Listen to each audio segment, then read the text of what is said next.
I'm gonna start recording. No, start. I was just making sure I didn't forget to unpause the recording, but yeah, I think it's 6 o'clock. And people are starting early. Time. I hope not. No, I think we're 6. Yeah. It's 6. Six, oh, good. till. That, I don't know. and maybe the Y would be better. Have you guys seen how? It's looking good. It's looking kind of good, you know? Yes, yeah. I had my doubts at first, but they did. We'll have to see how it functions. Ready to say when? We're ready. Okay. I call the meeting to order. This is a regular meeting of the Board of Directors of the Bolinas Community Public Utility District. Board directors are present. Director Gugino is absent. Today is July the 16th at 6 p.m. and we are at the Bolinas Fire Department meeting room. This is an opportunity. Okay, next item is community expression. Opportunity for members of the public to address the board on matters which are not on the agenda and for which we can take no action, but for which we would entertain a brief discussion. Is there any community expression? None hearing, I'll go on to the next item, which is to consider amending the order of items on the agenda. Georgia, do you have any suggestions on, No, I don't think at this time we need to amend anything. okay. In that event, I'll move on to action items. First, public hearings, receipts and notices, there are none. 2, operational resolutions and approvals. Contracted work, related resolutions and approvals. So number 2 on the agenda, recommendation from the Eucalyptus Project / Bike Path Ad Hoc Committee to approve a proposal from an arborist regarding Bolinas roadside hazardous tree study 2025-26. Yeah, okay, so some logistics here. Basically, we still don't have the proposal from the arborist because of their schedule conflicts. So what I would like to do is bring this back to you guys. This is obviously the project right now that we're pursuing in coordination with the fire district, and this is to address roadside trees. And there's urgency for us to get going with this project because we're doing it under MWPA's basically supervision, where they would be taking the lead on the environmental permitting of the project. And so I would, I would, unfortunately, at this point, I'm gonna recommend that we basically are gonna have to call a special meeting in order to not delay it further. The arborist has told me that they'll get the report or the proposal to us by this Friday. But I need to still, as you maybe remember, one of the things that's gonna happen in that proposal is that there'll be line items for what is essentially trees that are, line our property and private property. And so I want those separated because DPW has, at least informally, committed to supporting the assessments that are not on BPUD property. So I need to basically get that report in advance of your approval, where I would bring it forward to DPW, generate an MOU with them, so then it's clear when you guys are approving this, that effectively you'd be approving the full funding of the proposal, but really a portion of it will be reimbursed by DPW. So again, I don't want to have to, this is already now the 2nd month that we're delaying this. And so basically, I think, obviously, if it gets like it's close, if it's difficult to manage that MOU with and, draft that MOU with the county. And if it looks like it's getting closer and closer to our actual August meeting, then obviously I'm not doing it to like save 2 days. But if we can even get a couple of weeks, then I would call a special. So I'll keep you guys, abreast of that. But that's basically, I don't really feel like it's appropriate for us to start getting into it until we have that proposal in front of us. And again, hopefully it will kind of all be folded in as one thing where essentially you'd be approving the proposal and ideally the draft MOU for us to sign with the county. Couple people in the waiting room. Do you want to- Oh, Val is, I don't know, oh, maybe I could give her, let me wait 1 second here. To make me co-host. Yes.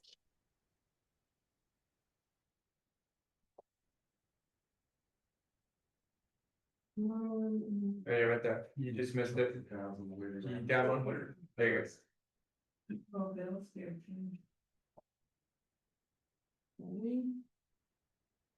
Right.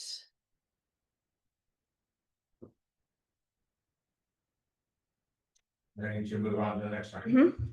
Can you tell me who made that map that you sent out, Georgia? Do you know? The the- map of with the tree, it doesn't have a name or anything on it? Oh, that was a map Andrew had us include for, context when we discussed that item. Andrew, I don't know if you, That that, did it. All right. Item 3, resolution number 744, accepting completion of the tank site pipeline replacement project. yeah, we have not gotten the as-built yet from the contractor. And so that's sort of a trigger for actually closing out the project. So we'll have to delay that as well. Okay, next Next meeting. meeting. Item 4, amend resolution 736 declares an emergency exists and authorizes groundwater monitoring well installation and destruction for the Bolinas Community Public Utility District wastewater treatment plant.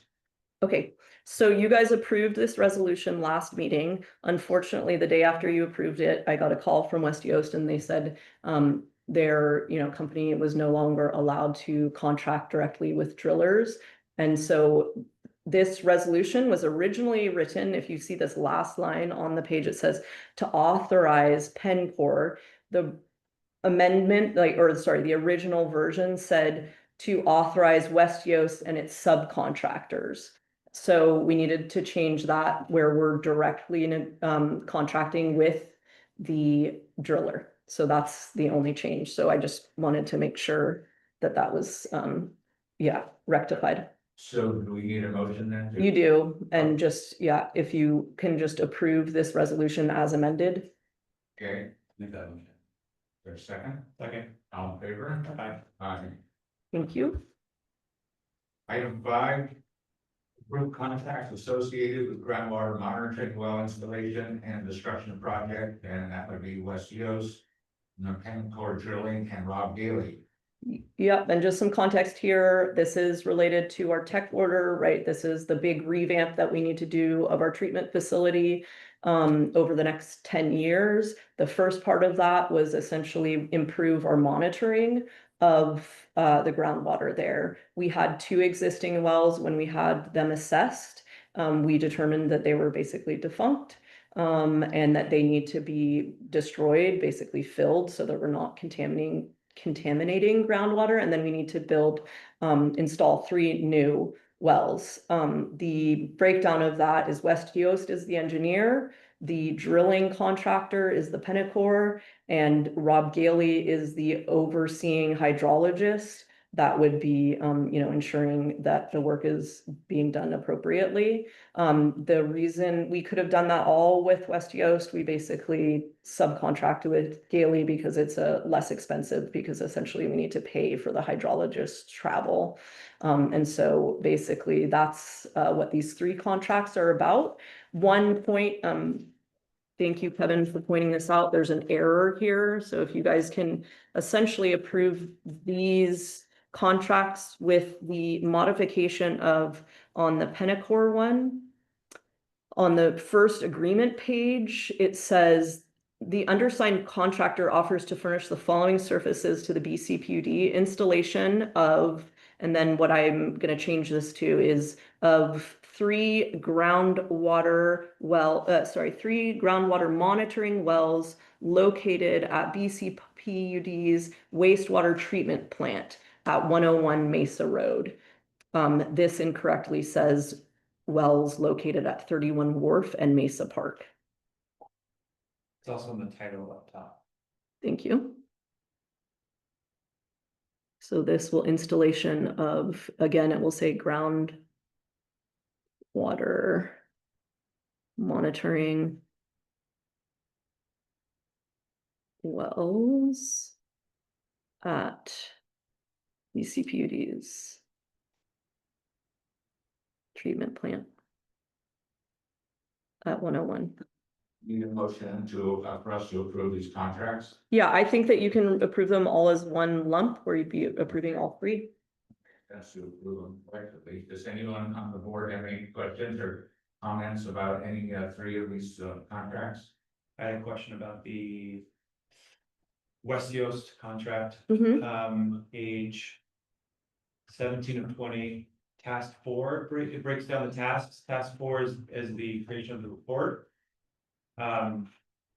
It seems like a very high number for the report, so my question is, who was the report meant for? Is that part of our reporting?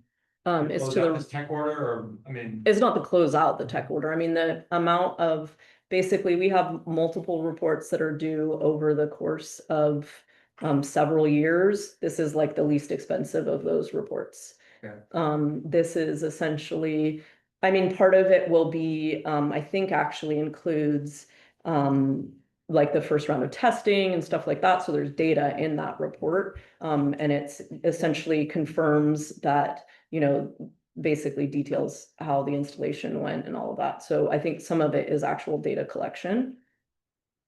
But yes, it's expensive.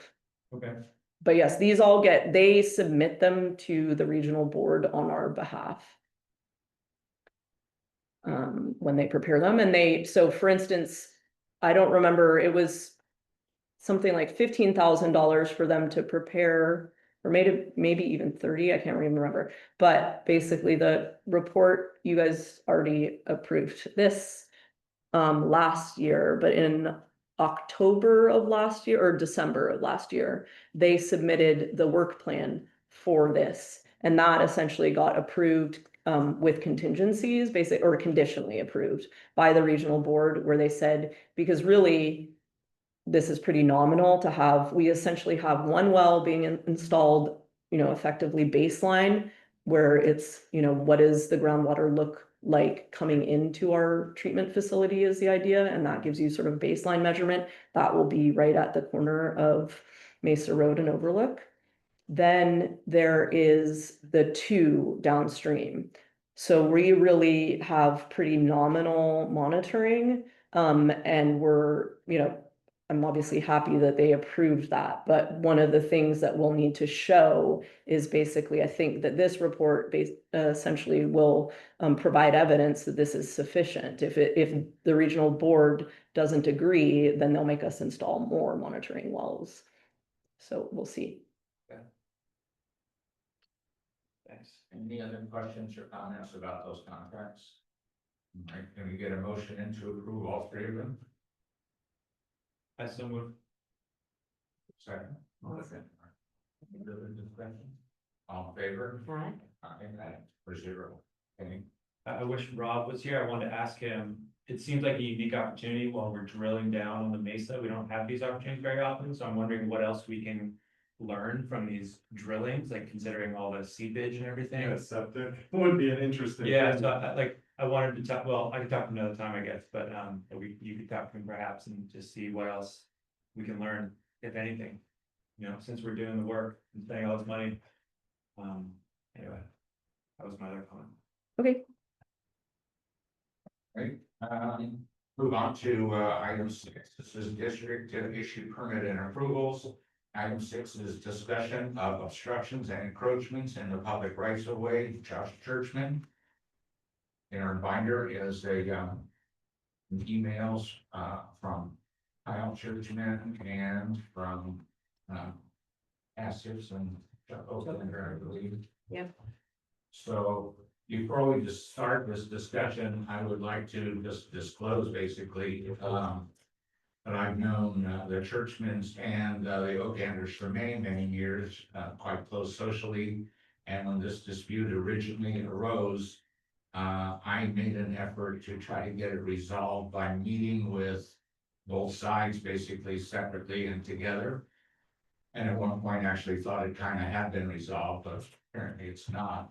So I don't mind participating in the discussion on the merits, but I might end up recusing myself on actual decision making, depending on how I feel about it, because I want to really remain neutral and give even the appearance of neutrality. So I hope that everyone appreciates my effort to participate in helping to resolve this without crossing some imaginary line that I don't even know. Because you were engaged in an official capacity. No, I was really just a friend and neighbor. I didn't get paid any money. I didn't come in there as an attorney. I just came in as a longtime friend of both sides, trying to work it out. And Well, I mean, I might have to say the same, not because I spoke also with both parties, but because I do know both parties personally, and I am aware, having talked to one party about the situation, so I don't know if I would have to yeah. recuse myself. I would say in general, and this is just an overview from someone who's been on this board a long time, it's a small town, and once you've lived here for a while, it's very not frequent that people come before our board and we know them in a social way. It's just too common. So the very fact that you're acquainted with people doesn't necessarily mean you have any problem in doing it. The reason I brought it up is because I, in fact, directly participated in efforts to get this resolved, this particular issue. That's why I bring it up. Very often people come before this Yeah. board with whom I'm. Yeah. So. Well, I would say in that same capacity, it was brought to my attention, and I suggested they vote Okay. Jack. Good. So, maybe. No, it's hard. It's a small town. Yeah. And that's what happened. So just putting you on notice, Chuck and Cass are not here, but I think. They're here, Oh, they're. They're virtually Okay, here. Okay, Hi, so Chuck. did you guys hear that also? You might have to unmute yourself. Are you Yeah, too? okay. Are you? Yes, above- we We're heard. sheltering in place with COVID here. Oh, no. Yes, my first go. It's really not fun. I don't recommend it. So just make some introductory remarks about the fact that I made an effort to get this resolved with all of you at once upon a time before it came up. So with that, I think I'll just introduce the subject, and this is your item, Kyle, on our agenda, so I would give you the floor to start. My question to you would you be open to like sharing some of the compromises that we had made? Like willing to give a little and they were willing to give a little and. Well, I think you should just Yeah. discuss what you know to be the situation and efforts that were made, and I'm just gonna listen and let everybody else listen. I think, Can I say something? yeah. I don't know you guys, so can we give quick introductions? I'm Andrew. Josh. Your job, okay. Kyle Churchman. Joy. Joy Churchman. Thank you. Did you go to Galena school, like, are you 38? I'm from Wisconsin. Oh, I thought you were Andrew Alexander Green, who was the Bromwell twins? I thought that was. Oh, who- no. No. Not that I know of. Thank you, sorry. Yeah, up until last year, the most recent photo I uploaded, if you could go to the Google Earth photo from 2024. My grandpa thought, like, we weren't sure where the property lines were, we weren't sure where this hypothetical road was. So I don't know, when was DeWallaby, you guys probably know about DeWallaby. I can just. I kind of assume that the road was in between Chuck's side, had one side of the road, cutting across his TP area. Until last year, when those logs were piled in front of our house, we thought the road was somewhere else. So it isn't, I mean, sure, negligence, we didn't know that the road was cutting through half of a house and the owner of the house had built it an addition in the 50s. I called the county in 1922 or 5 when the house was built. Sure, you didn't need a permit. Anything after the 30s, you needed a permit to build anything. They wouldn't have approved it in the middle of a road. So the owner in 1955, with the addition that's twice the size of the original house, built it intentionally 35 feet into the road. I think it's about time 70 years later to finally address it. It's blocking half of a road that you guys claim as a road, or do you claim it as a road? I think When did Chuck get a permit to open it as a road? Cause it wasn't ever in Josh's lifetime a road. So when was it opened? As a 60-foot wide road that has half of a house blocked, or like half of it's blocked by a house. Can you pull up a map? It's referred to as a paper road, so maybe somebody can talk about what that means exactly, because I don't really know what a paper road is. Do you guys know, is it true that it's a paper road, meaning it's shown on maps, but it's not actually a road and it was never built as a road? Is that, It is was that true? originally drawn into the side of a house that was built in the 20s. Like cutting it a little bit, I don't know, I'm just guessing here, is my understanding. Lyndon said it was going through the side of their garage. A paper road is a road that shows up on the subdivision map as a road, but it never has been officially opened and created as a road. So around the mesa, there are paper roads that show up on the subdivision map, but if you go there, there is no road. So is this a paper road? It is a paper Well, it road. is. But there's paper roads all over the mesa. Yes. And I've made these three simplistic diagrams, if you will. This one here is a fairly typical situation in Galena, where you have a 60-foot road easement. The property owner, A on one side and B on the other side, each put a fence up, shrinking the actual road to 20 or 25 feet. I think But the that's road is all over the whole mesa. The whole mesa is like this, and everybody seems okay with that.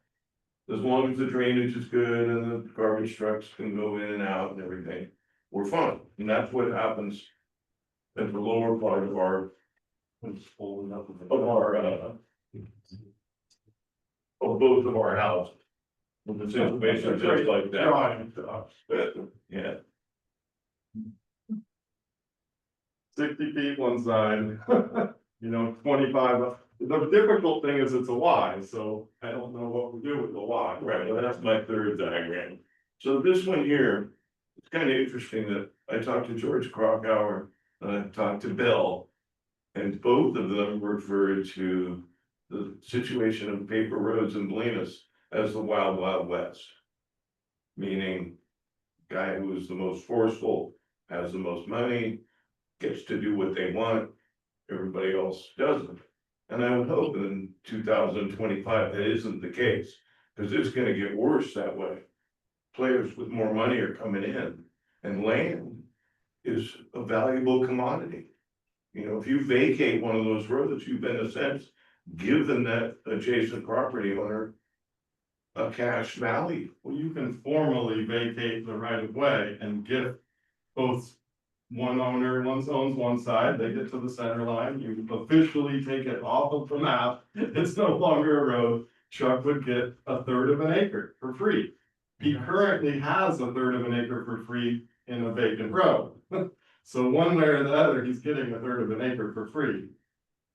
I would have to tell you that that's not true. No matter what you do, you cannot take one of the roads that are under the control of the VPLAT away from the VPLAT. You can encroach on it and start using it. You can encroach to the center line. You never become the owner of it. Okay, I thought it was you can encroach to the center line if we vacate the right of way.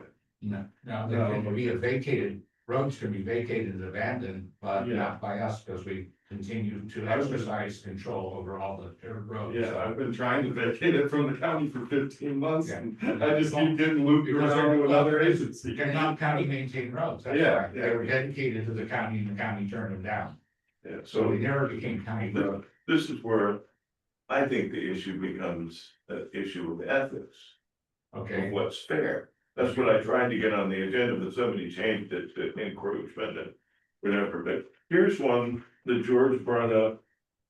And that exists behind my house. It's where the road that's open dead ends. And beyond it is just grassy field. And you have 4 property owners. 2 on the side that's open, 2 on the side that's closed. So one of the people from the side that's open decides to take and make this their private parking lot. So really, it should be between B and C property owners.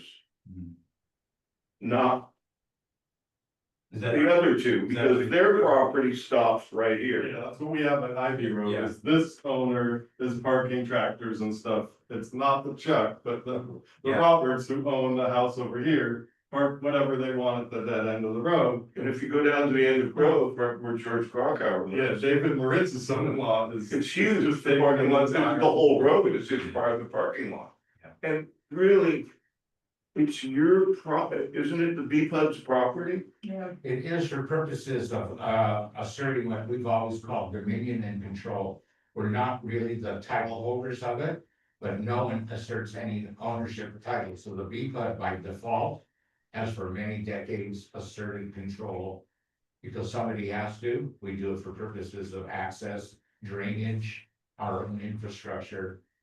And other utilities. The conundrum comes in trying to be ethical about it.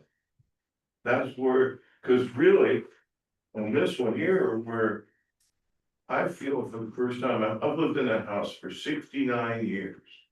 For 50 of those years, there was a gentleman's understanding that the cypress hedge to the right was my dad's property, and the cypress hedge to the left was Rob Fuzier's property. Nobody encroached, there was no driveways, there was no nothing. And then all of a sudden, when Bro died and Chuck and Cat bought the place. A shipping container shows up and then a driveway shows up and. I look out my window now and it's not the same at all. I'm looking at trucks and shipping containers and I'm not happy with it. But Chuck wants to expand his. Business, if you will. And I basically, when I walk across the street now, I feel like I'm walking on their private property. That just isn't right, so in my mind, it isn't If right. you could stop on that photo there, I don't know if Chuck and Cass can see that photo. Yeah, they should be able to. They've merged their properties across a paper road. And I wouldn't, if you don't mind me standing here, No, it's fine. their property stops at this tip of this point. Our property starts at the tip of this point. Our property is about 30 feet from the corner of their house. There isn't much room for a road, but between this line where our property starts and their property starts, that is the line where they've merged their property. We own this side of the road and this side of the road, so if you drew a line right there. Do we get a say on what happens in this road somewhere? I would think it would be somewhere around that line where they own 5 feet from the corner of their house. We own an acre over here and some over here. I think we get a say in what happens. This is a shipping container, that's a propane tank, there's a wood storage thing that he just tore down.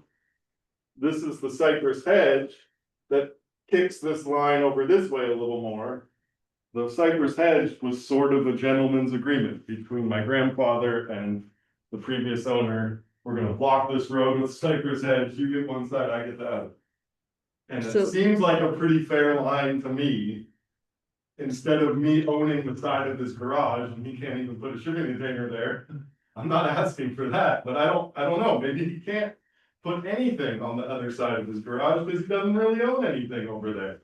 You gave him 1,000 square feet of his house in a road. The little 5 feet that sticks out past his garage, are we really allowing that to stretch even farther?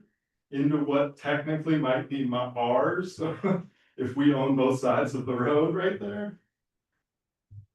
I mean, he's asking to stretch out to where the stumps were, he'd like to put a propane tank permanently in concrete right there, 40 feet from any property he owns. It'll be up to code.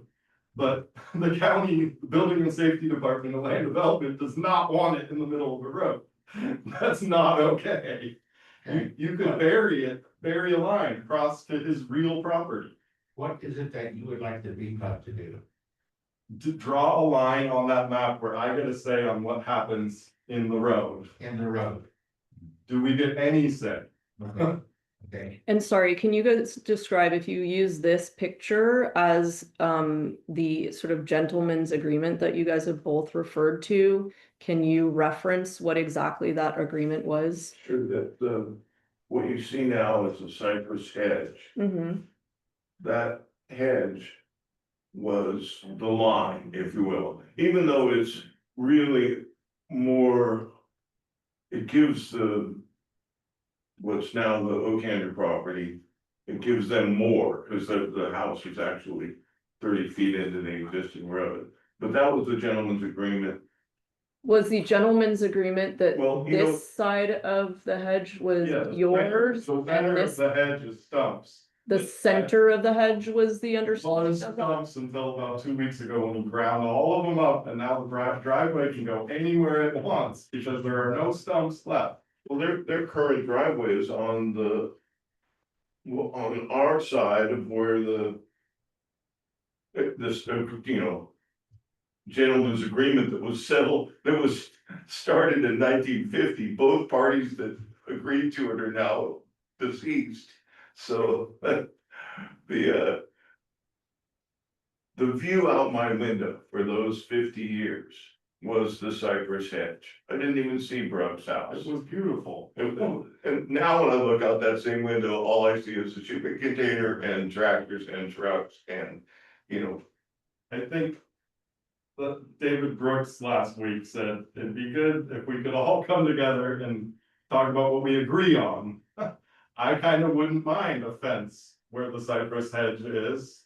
It would look nice, it would block Cass's. She'd have some privacy, might block the wind, maybe we plant a hedge along the fence. My only ask is that the driveway be a little closer to property that they actually own. It's not a road, it's a private driveway. I don't think you have a right to put a shipping container or a propane tank that forces your driveway to cut across my land every single day. I mean, do I get 10 feet? If I had a 10-foot buffer, his driveway wouldn't work. He'd have to move his driveway. So again, I'll ask you, what is it you'd like the VPUD to do?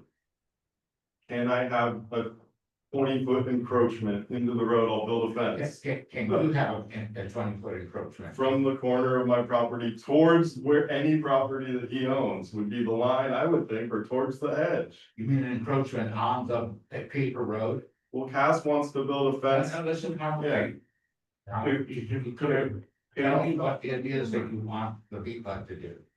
I want a little bit of a stick because we've been trying to compromise and I think, Looking for more specificity, Yeah. language like that. I think. Is that an you- easement then, in Are what you he's looking- asking for okay, In encroachment? terms of measuring a distance, are you talking about you want to also be entitled to encroach into that paper road? Is that what you're Well, saying? Cass is asking to encroach 20, 30, 40 feet where Yeah, this fence is gonna go. Yeah. And I encroach 10, 15 feet and connect to her fence. okay. And it now would notice- completely block their driveway. Okay, so you're saying that if they encroach into it from one side and you would encroach into it from another side, is that what you're saying? Yeah, And then. and they would have all the privacy in the world. It would block the wind. But you're saying that as a result of that, it would also block the paper road? Yeah, if you scroll down to the other photos down that Cass refused to show, they are fully blocking the road right after their kitchen. So it isn't like we're blocking the road. I'm just looking for the solution that you're looking for. If they get 20 feet, how about I get 20 feet as a buffer? Okay, go ahead, Josh. Well, it seems that there's a lot of opinions and not very many facts. What would be really nice is to know exactly where my 80 feet ends me up from, and where that road actually, it's a 60-foot easement on both Opal and Locust. And at one point where the Y takes place, there may be 120 feet of questionable. Is it a road? Is it a road? Where did it turn? There's a curve in it. We don't know. And a survey is very expensive. And I think if you got 3 surveys, they'd all 3 show you a different, slightly different mark. Chuck seems to think that my property doesn't start until, out in the middle of my field. I think it's in farther, but those are both opinions, not facts. And it would be nice for the BPUD to draw a line where the road starts, where Locust is, where Opal is, and then we have something we could actually go on. That all of us would agree, if you guys came up with, okay, here's where it is. Well, generally, when there's boundary disputes between private property and where the public road is, the BPUD requires the property owners this time collectively to pay for the surveys rather than the BPUD. Because otherwise we will not find a lot of. I would be fine with this 80-foot long string that somebody just went out there and we went, as long as Chuck and Cass were there, we were there and you guys were there. I think we could come up with some kind of, Okay, There's Staff, three, just a question. So yeah. are you suggesting that BPUD would be the contracting entity to have a survey that would be paid by the two neighbors? no, I'm suggesting that they obtain the surveys that are needed to help resolve the issue. And then bring us the surveys so that we could be more specific on where the road is and where the private property is, if that's a dispute. But before we go too much further, I'd like to give Cass and Chuck an opportunity to, Yeah. you know, I mean, there's respond to everything that they just heard and to, you know, say what you want to say. Thank you. So I'd like to start with saying that we understand that we don't own the road, and we understand that the Churchmans don't own the road. It is our understanding that the Schmedbecks own the road. And our issue is that we have a propane tank that was a part, yes, the house was built before the map, even after the garage, the garage was added by Brubb in the 50s. And there was a propane tank and a hedge that was there over 60 years. A couple years ago, the tank rusted out. The fire department came and the gas company. They couldn't put it back in the original location, which is a 5-foot encroachment into the road. Where we want to put it back would be on a cement pad, strapped securely as per code. And that to me seems like a logical, all of our gas is in the garage. Easy solution. The Churchmans can't see it over their fence, which if you look at the map, all of their fences for 200 feet, including Kyle's cabin, are in the road. So I don't understand how we're not actually trying to do anything to them. And Kyle's suggestion of us digging, we'd have to come back and ask for permission from BPUD to get to dig a gas line 60 feet across Locust that we would install in the field, which I don't think that the Churchmans would like to look at our propane tank in the field, which the gas company trucks will have to drive in so to they'll fill our, need that road. yeah, they'll need the road so that they can come fill our tank. So it is hard. This is something that we would like to work out.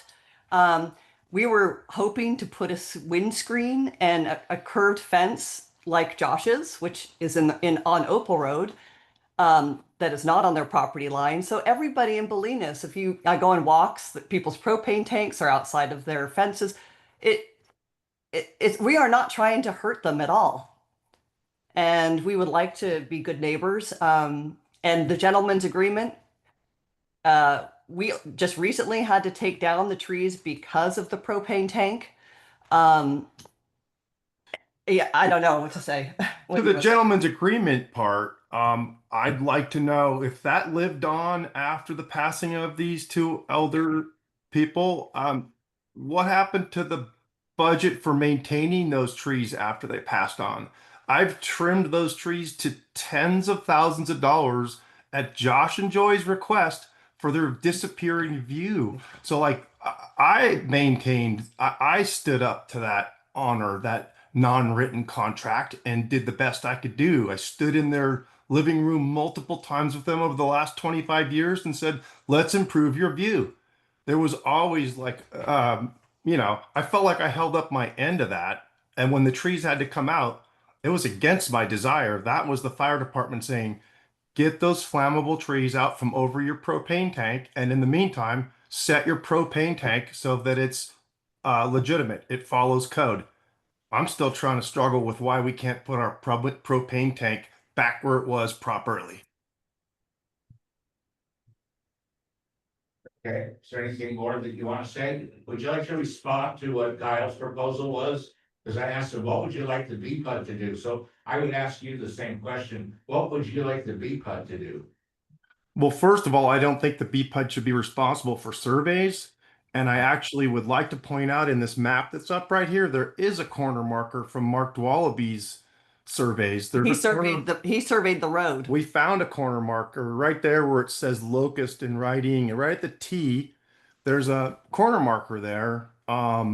It just needs to be found. There's a steel stake in the ground and a yellow pin on it.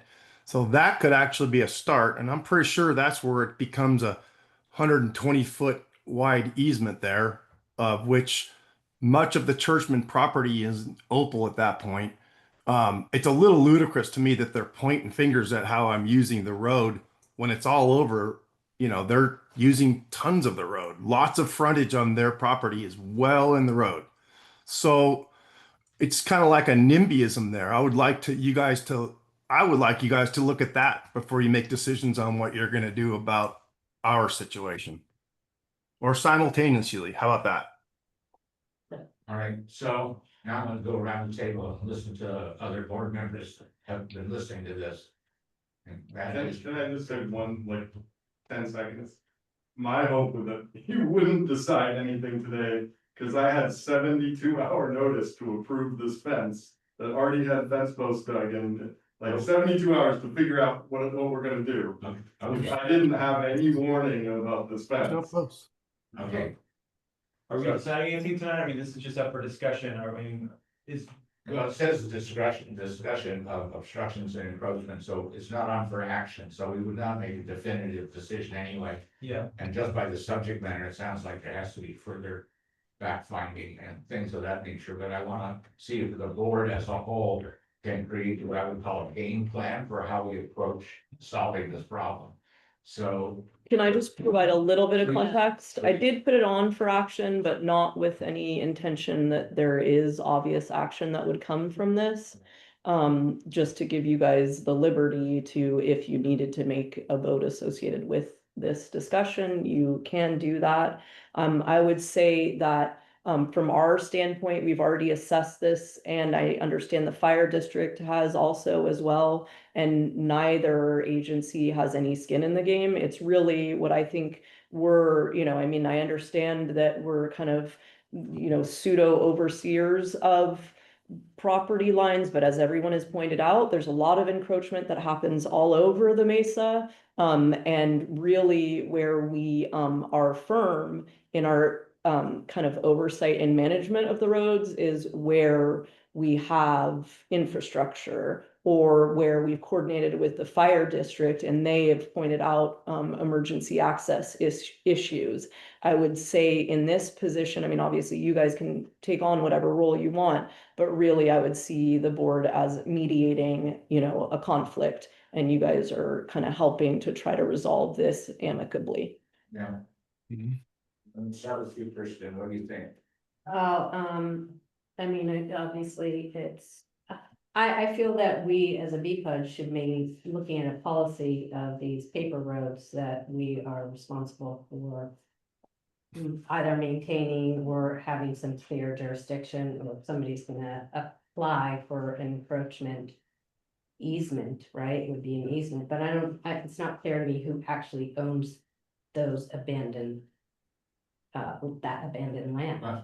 Well, for purposes of this discussion, for sure, let's assume that the BPUD is the only arbiter over road encroachments, okay? Since we've exerted that for so many decades, we've kind of just taken it on. Mhm, So we do take on the role of dealing with complaints about encroachments, mhm, either coming from private property owners, or sometimes from the fire department, or from other utilities like the garbage company or PG&E or somebody like that, that feels their trucks cannot get access.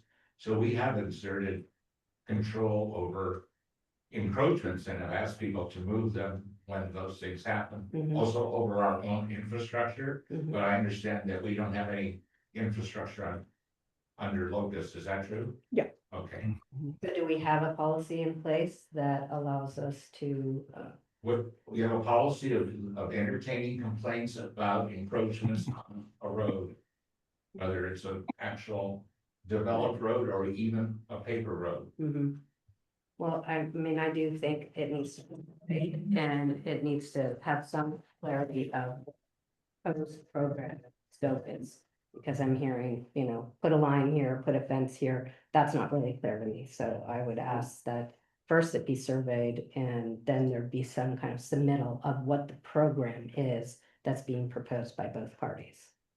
Okay, But that's gonna take time. yeah, so do you also, and I think consistent with what our policy has always been, it would be up to the property owners to submit the surveys to us.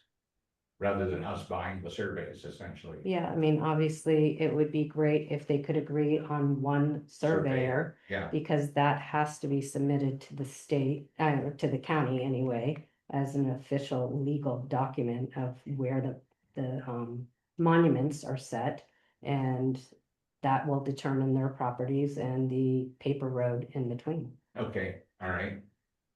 What you said? Rather than two individual surveys or who have different No, I hear you. information and at a So extreme your cost. proposal would be that they agree on a single surveyor and we have one survey Yeah. done. That. And I it will think be the BIPA survey. could help them make a recommendation of these are some of the local surveyors that Yeah, they could. yeah, and then they would bring that survey back to us, showing where the survey lines are between private property and the road boundaries. And we would then further the discussion based on that. That's Okay. what I'm, That's what I'm hearing. Yeah. Okay, what do you say, Kevin? Well, it seems to me that if the propane tank needs to move or be reset, why not reset it somewhere out of the encroachment, out of the right of way? Yeah. Why put it, why are we putting it back into the road in the first place? Is there another location on your property that could work for the propane tank? I mean, I understand that's the most convenient location and that's the historical location, but why are we continuing to put things in the road?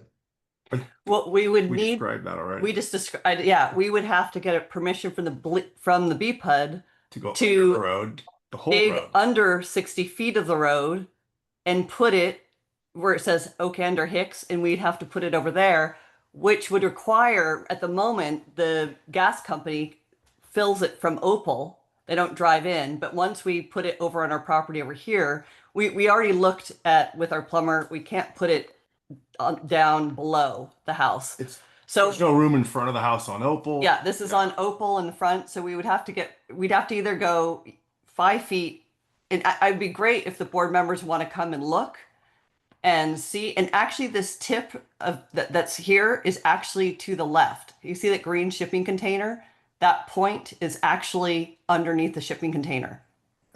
Yep. That the property line. So we would be encroaching 5 feet into 120-foot like merge. So we could either do that or we dig 60 feet over to where it says Oakander Hicks. And I think that the Churchmans would not like to see our propane tank in our field. Or the trucks coming to drive out there Yeah. to fill it. So it's It makes the most sense to go where it was. but we're happy right now. It's a temporary take on blocks, and we need to get it secured somewhere. So if the BPUD can recommend, or the Churchmans are okay with, I'm afraid they're not going to like it in the field either, which would be our property. But we are sensitive to the fact that they don't like anything in the field. Yeah, I guess my next question would be maybe more for Jack and Georgia or some of the other board members. Is BPUD in the business of granting encroachments in the right of way for things like this? Because it feels like a slippery slope to me for BPUD to give permission to a property owner, and not just, I'm not trying to pick on you guys, but any property owner. So if we start granting permission for people to do these kind of things, then, well, why can't I get it? Why can't they get it? Why can't, so. well, that's why I historically- think we need a policy. Historically, what has BPUD done in cases like this when property owners come to us asking for encroachments? We, the most common one is we grant encroachments, mostly as easements to cross the roads or go under a road when people need to service their septic system. Mhm. And they don't have a sufficient leach field on their property, and they ask us for permission to run a pipe under one of our roads. And we grant that. It's also sometimes applied to, electric, or I think we recently had somebody who was putting up, like Horizon, like cable service, and they wanted to run. In other words, we do allow people to encroach, generally under the road. Yeah, under the road. In order to have access to service, one of their utilities. So it's not unknown, but it's done on a case by case basis, and it's usually under the road. Yeah. So, Jack, I have a question on that. Then as a policy, if it's been approved, does that then go as part of their deed? As there is an agreed upon encroachment for Yeah, I some think that utility there's service? I the mean, I agreement would that think they we get. would want to avoid this yeah. next generation Yeah. of he said, she said, and we have nothing. So it is part of a deed. The BPUD grants essentially an easement for the people to Mhm. encroach upon our road or under whatever, and that gets recorded against the property. And goes with the land, to Right. whoever the subsequent buyers are. Okay. You have any other stuff, Kevin? Oh, not at the moment. What do you say, Andrew? I have a question, when Cass and Chuck, when you bought the property, did you own both parcels before they were merged? Or were they already merged? When we bought the property, we owned both parcels, but we merged it like over 15 years ago. Okay, so that land on the west side of the Locust Paper Street was, It came with the house. Okay. Yeah. and you said the propane pad or tank was there for 50 years or more, maybe? More Or- than 50 years. So we just want to put it back to its pre-existing location. I think he gets that.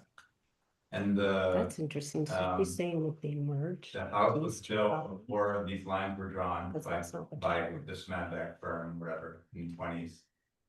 So the neighborhood map or the town map didn't even exist when They this house merged was it? built, How do you do right? that? Is that, Yeah, but. Yes, our house was built 2 years before the map was drawn in New York.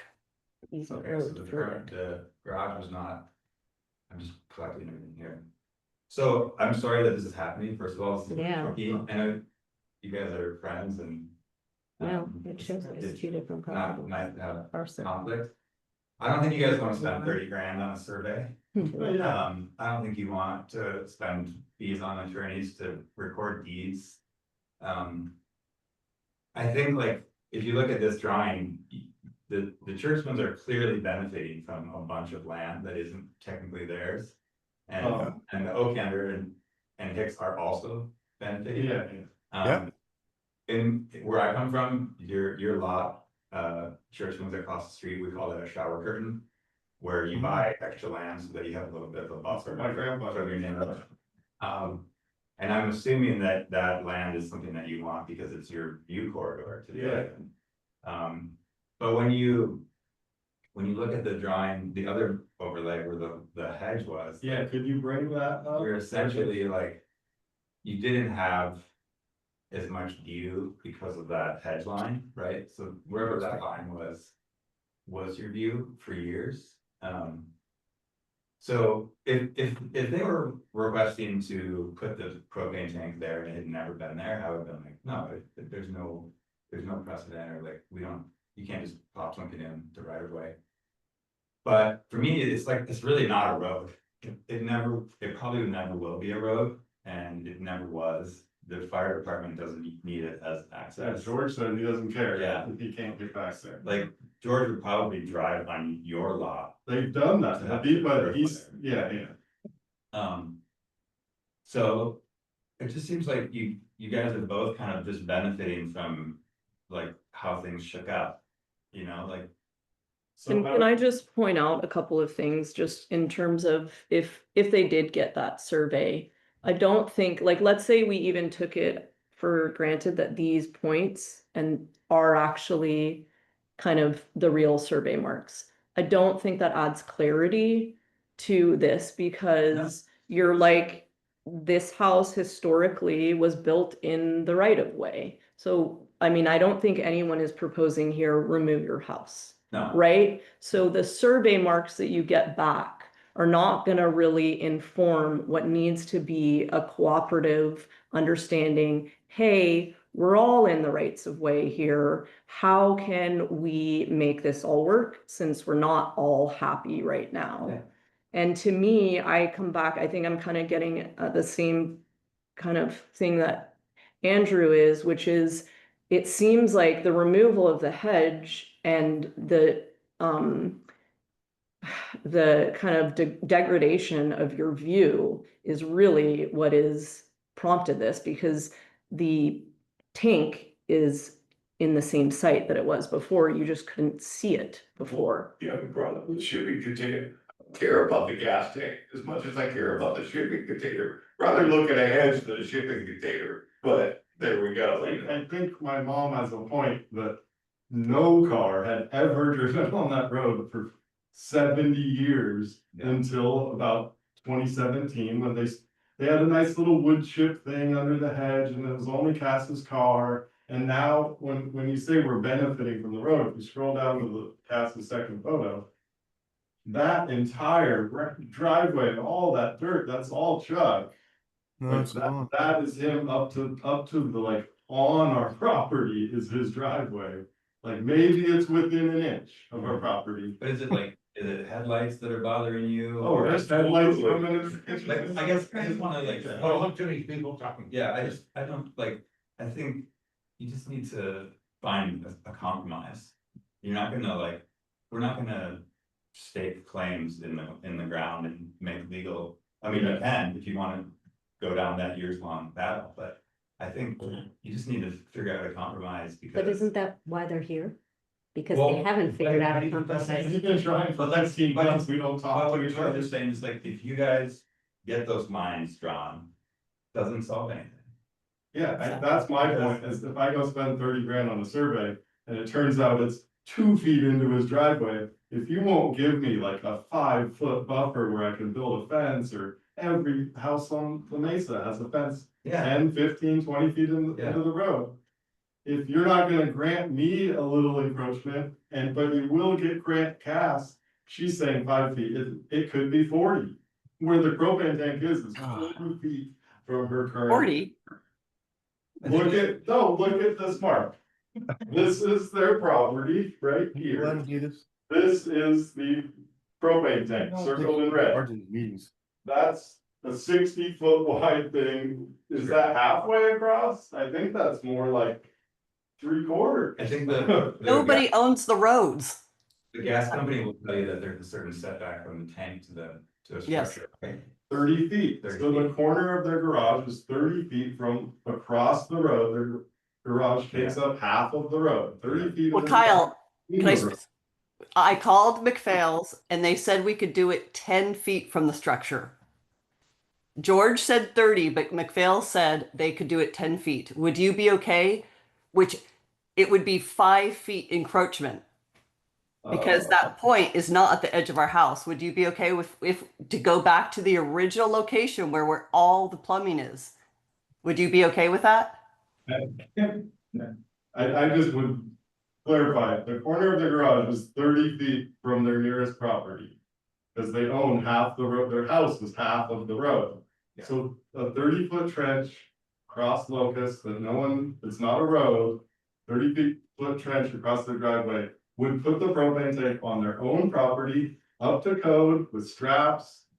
In your In your view, view. in your view though, In are your- you okay with that? I don't care, I would rather have it on your property than in a road. It's But everything started with the view. The whole thing The whole started with thing the view. started with the view. I understand, you're concerned about the principle matter.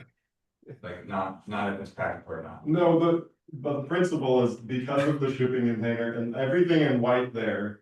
Next to that little propane tank, the circle, Yeah. is in an encroachment. Mhm. That thing's Because gone. of that encroachment, the driveway cuts across the corner of my But property. it wasn't a problem when there was a hedge.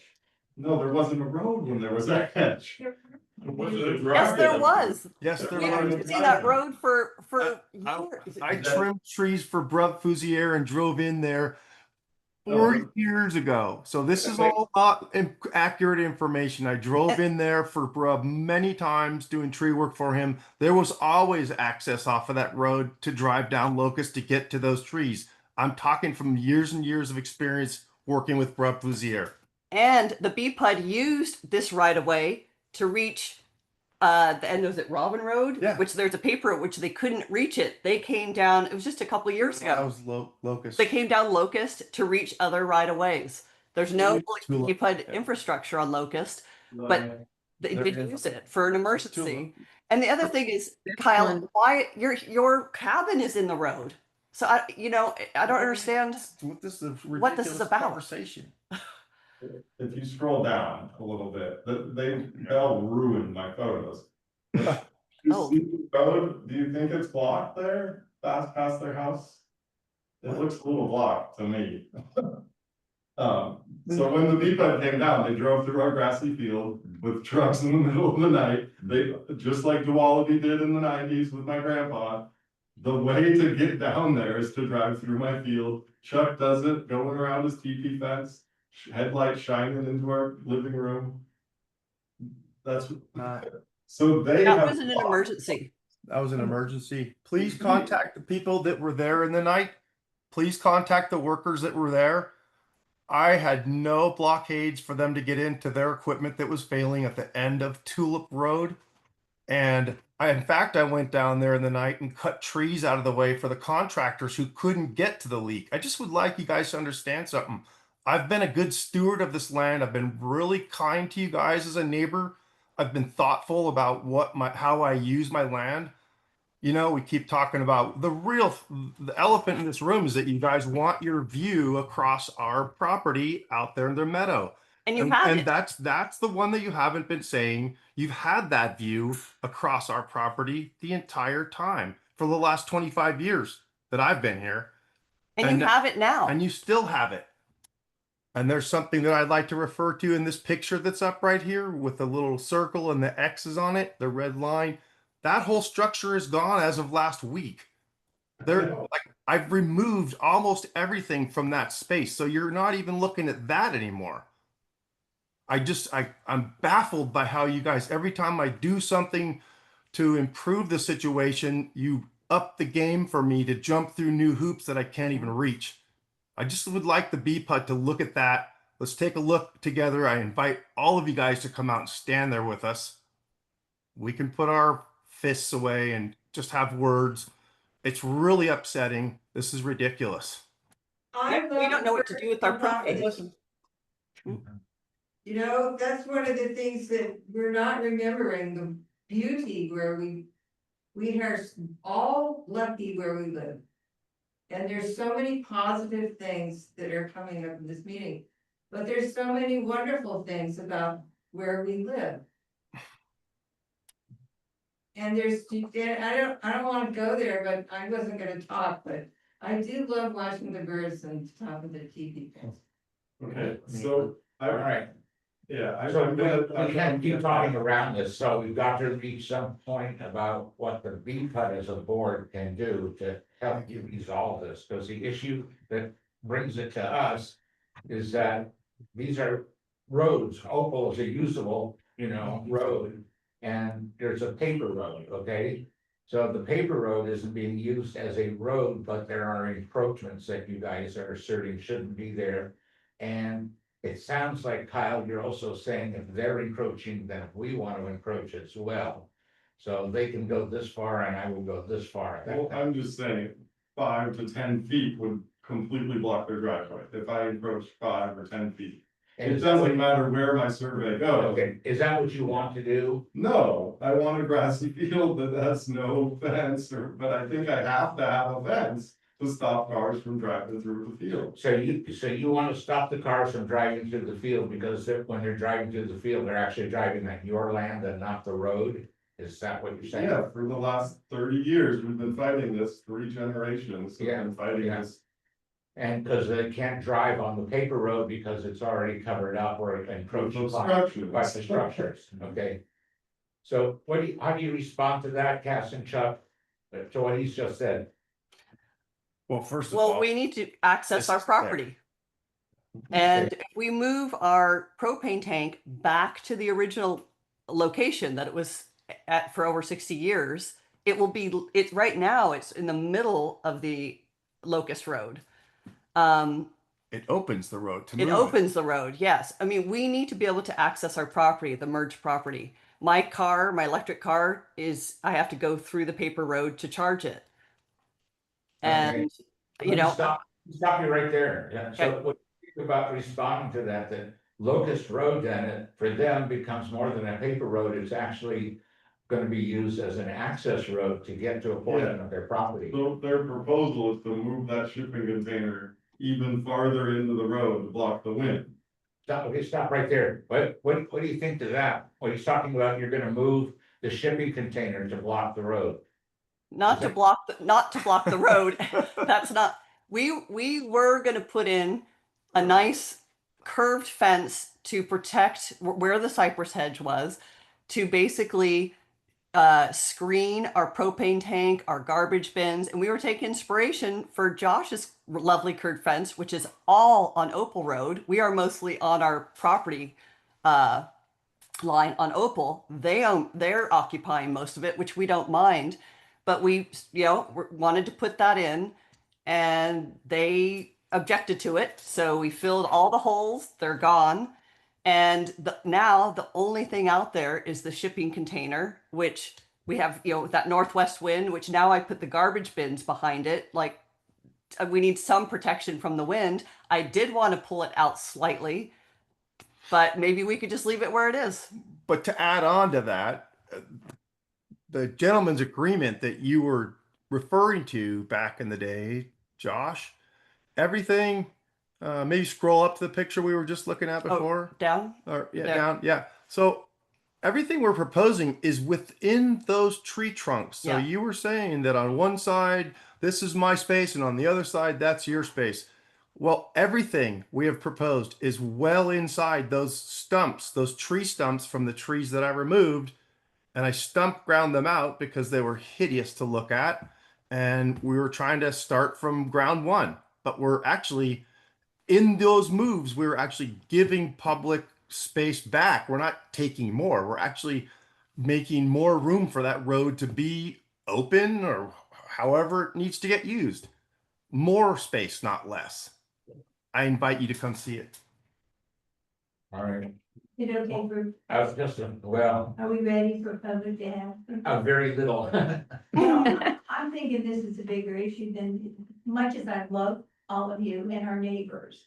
This is a big issue because I get really annoyed as a member of the public when even the paper roads are supposed to be open to public to be able to use. They're not supposed to be fenced. And I would be very annoyed if people started putting up fences as they have off of some other roads in that neighborhood that have closed off what would be paths. We are at the end of Walnut, and we feel it's our responsibility to keep that path maintained insofar as we can get somebody to do it, so that people have access on that paper road to be able to get down Walnut all the way to Poplar. And I remember when somebody encroached off of Yucca and put a whole living space on a paper road. And that got to be an issue here at the meeting, and that had to be taken down. I think this is an issue that's way bigger, than houses. What is public road? The paper roads should still be public roads. And I find that very annoying as a person in the public who likes to ride my bike through and take walks through. When somebody decides to fence off what is basically a piece of public property. So I don't know what to say about this, but I find this not to be the end of this issue. This is an issue that I think needs to have community input on, people on the mesa, so that we can come to an understanding about the fact that paper roads are public roads. And I would like very much to be able to walk across on that road and go up Tulip, so I don't have to walk all the way down to Larch and be in where the cars are. Cause that's public road. I mean, And I would like to be able to. I would agree, that's what I was saying, it's the fact that it's being brought to our attention. Yeah, Puts us in a position where we have to have a policy not specific to this property and these two owners' programs, but is a general policy that we can stand by in any situation where somebody has encroached or wants to encroach. The only thing I don't know how to address is there's already encroachment. Yeah, So that would have to, if there isn't already an easement, agreed easement encroachment to their deed, that probably needs to happen. well, one of the problems from being on the BPUD for over 30 years is that generally we only respond to complaints. So all of us from living on the Mesa for years know of many instances where people have put encroachments on the roads by their houses to either restrict or completely block the road, and nobody complained. And then it just became the new status quo, like when Alan Maxey planted a bunch of trees on the road behind his house, and nobody complained about it, and now there are giant fruit trees there, and there's no road. And it's common, you're right. So, but from a BPUD point of view, that's always been our problem, is that we only respond, and the county's kind of the same. They don't go looking for problems, and they know that they're there, they wait to get a complaint. And so our issue now is, well, we've gotten a complaint, you know, and so we have to address it even as we develop a policy. Mhm. We now have before us an encroachment complaint. And we have to address this one right Mhm. now. Right. Maybe we can develop a policy from trying to resolve this, we can develop a policy that will then move forward to help others. So, but how do we go about helping these people resolve this one, you know? I got a 10-second comment. All right, Those 70-year-old tree stumps are finally ground out. Yeah. 3-4 weeks ago. yeah, Now we can redraw any line you want, we can get a buffer, they can get a buffer. You could put the driveway anywhere because it was kind of dumb by truck to grind all the stumps. Now there is no longer an encroachment, you could put the driveway, you could do a zigzag driveway. It doesn't have to be where it always has been for the last 8 years since they started driving there.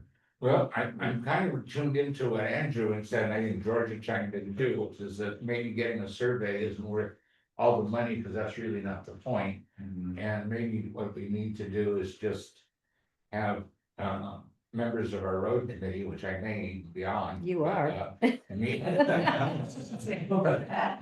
Somehow that I got off that. and you're Yeah. on. Yeah, I'm getting to that too. Okay, I think you're, To meet with all of the parties at the site. And see if we just can't realistically come up with something that's gonna work for everybody. Which by definition is gonna be a compromise, right? Because compromise just leaves a bad taste in everybody's mouth, and yet. That's the nature of a compromise, and somehow we can come to a solution that'll just have to be the solution. It's not the right one, it's just the solution. What do you think about that? I love it. Okay. Sounds Yeah, good. who is on our roads? That's me. You, Yeah, is it with me? yeah. Yeah.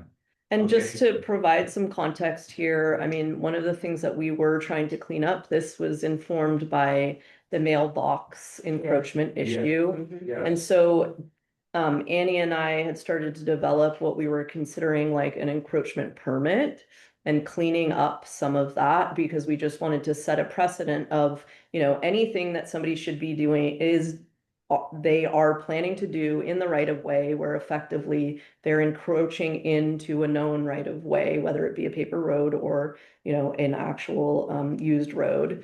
That we would say our official policy is you have to come to us and basically get a permit to do this thing. Most of the time, if it's essentially putting a permanent fixture into the road, we would say, no, don't do that. And so it sets, you know, obviously this ship has sailed. The problem here is that you have like obviously a historical building that's within that road, right? And so clearly our policy is not going to be, oh, you need to take down your building, right? But going forward, we're trying to essentially recognize that, yeah, if you don't, exactly to your point, if you don't complain, then these things can actually just eventually become a problem that ultimately uses up a bunch of board time, right? So can we clean up the process that essentially says, hey, anytime you're doing something in the road, come to us. Our knee jerk is going to be exactly to Jenny's point. No, you can't put something in this road. And we're just essentially trying to prevent or, thwart those encroachments into the road. The idea being though, that what's really difficult is basically these grandfathered encroachments. And to what extent, if somebody's complaining about something that's really impacting passage, kind of like what we're confronted with here, that's where it becomes complicated, right? It's just like, I don't know, to me, there's not an obvious solution. I think it is more, get on site with these folks and try to come up with some sort of compromise solution. My overall point though is I don't know that cleaning up our kind of permitting and all of that would necessarily, much like the survey here, this is such an kind of intractable and like, embedded problem that's been like years in the making, that any policy we come up with is probably not going to be super helpful in, being like, oh, it's very obvious the solution here is XYZ. It's really going to ultimately be a compromise between the two parties. Yeah. Well, if our policy is not to encroach into the paper Yeah, road, then the request to build a fence would be turned down. yeah. So. But I think, here it's an acknowledgement that there is already encroachments into this road that's impacting, you know what I mean? Like, again, I think it's a more complicated situation because effectively there's a history that's informing all of this, right? At some level, it seems reasonable. I'm trying to put this tank back to where it's been for the last 50 years, right? So it's like, does our policy say that that's appropriate? No, because it's in a paper road. But does reasonable, like, common sense tell you that that's appropriate because it's been there for 50 years and this is Well, I such a probably would flag? say if it is fallen apart and they need to replace it, I would probably ask, okay, we have an opportunity to get it out of Yeah. that road, to your point, you Yeah. want to be able to have a walking way. Could you look at another location for To- that? To basically And- retreat any opportunity we have to retreat out of those Yeah. public rights of way. Which, yeah, so this is why I'm wanting to defer more to a policy than to get too involved in these two parties of people, Yeah, and to be clear, I mean, what we were basically thinking is it was premature to bring it forward because we were like, oh, this policy, we could bring it forward and it could inform this exact discussion. I mean, the issue was that we almost wanted to think about this discussion and how it might inform our policy. And like, ultimately what we decided was let's have this, complex, kind of like the worst of the worst come forward. And so then we can think about, okay, how do we, inform this policy in a way that it's actually going to be useful for a discussion like this, right? Yeah. Yeah, that's a good point. Well, what do you think, Evan, about meeting with these people? at the Yeah. site? Yeah, we up for that? That Andrew? I would love to meet with them. That be an open meeting, so other people on the Mesa can come and. I think it'd be a roads ad hoc committee meeting and that would be a publicly noticed.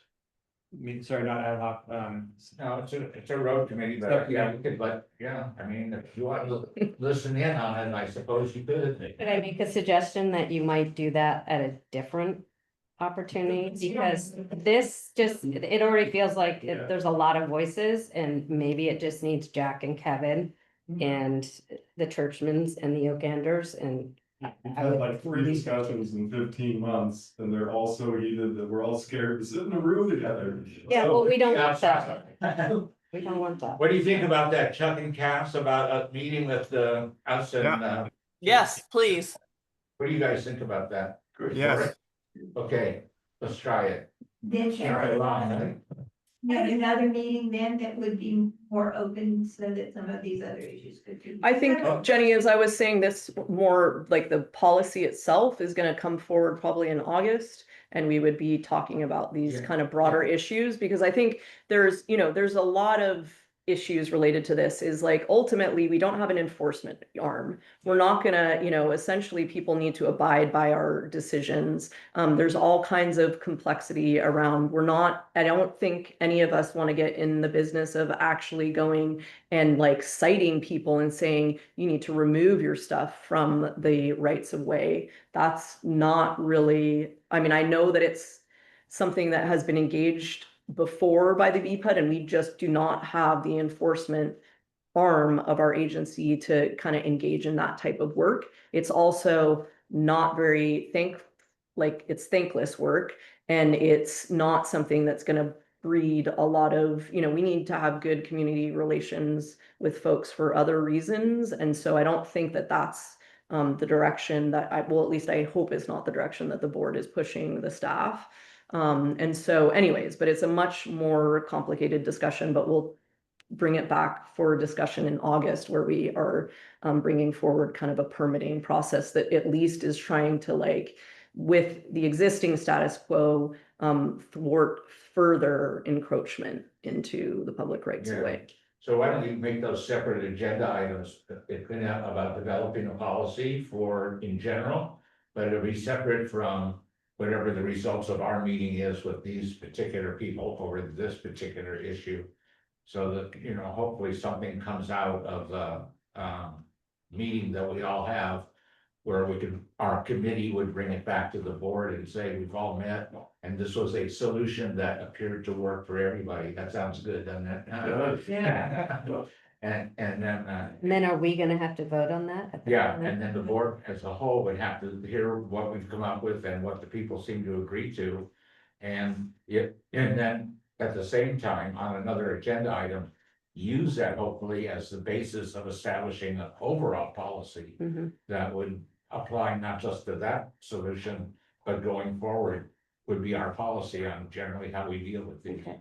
And if we develop a policy for these paper roads, can we get a map to understand? Because I don't understand what all the paper roads. Oh, yeah, we have a subdivision map, You have all of the roads, yeah. That show up. Yeah, Okay, that's great. our- You just have on there too, because I remember when I was on the board, I was on that committee. And it has on there the roads that are supposed to be through roads and the ones that can be not through roads. So it's on that map. Great. And just to George's point, I know you don't want to do that. I know the board doesn't want to enforce.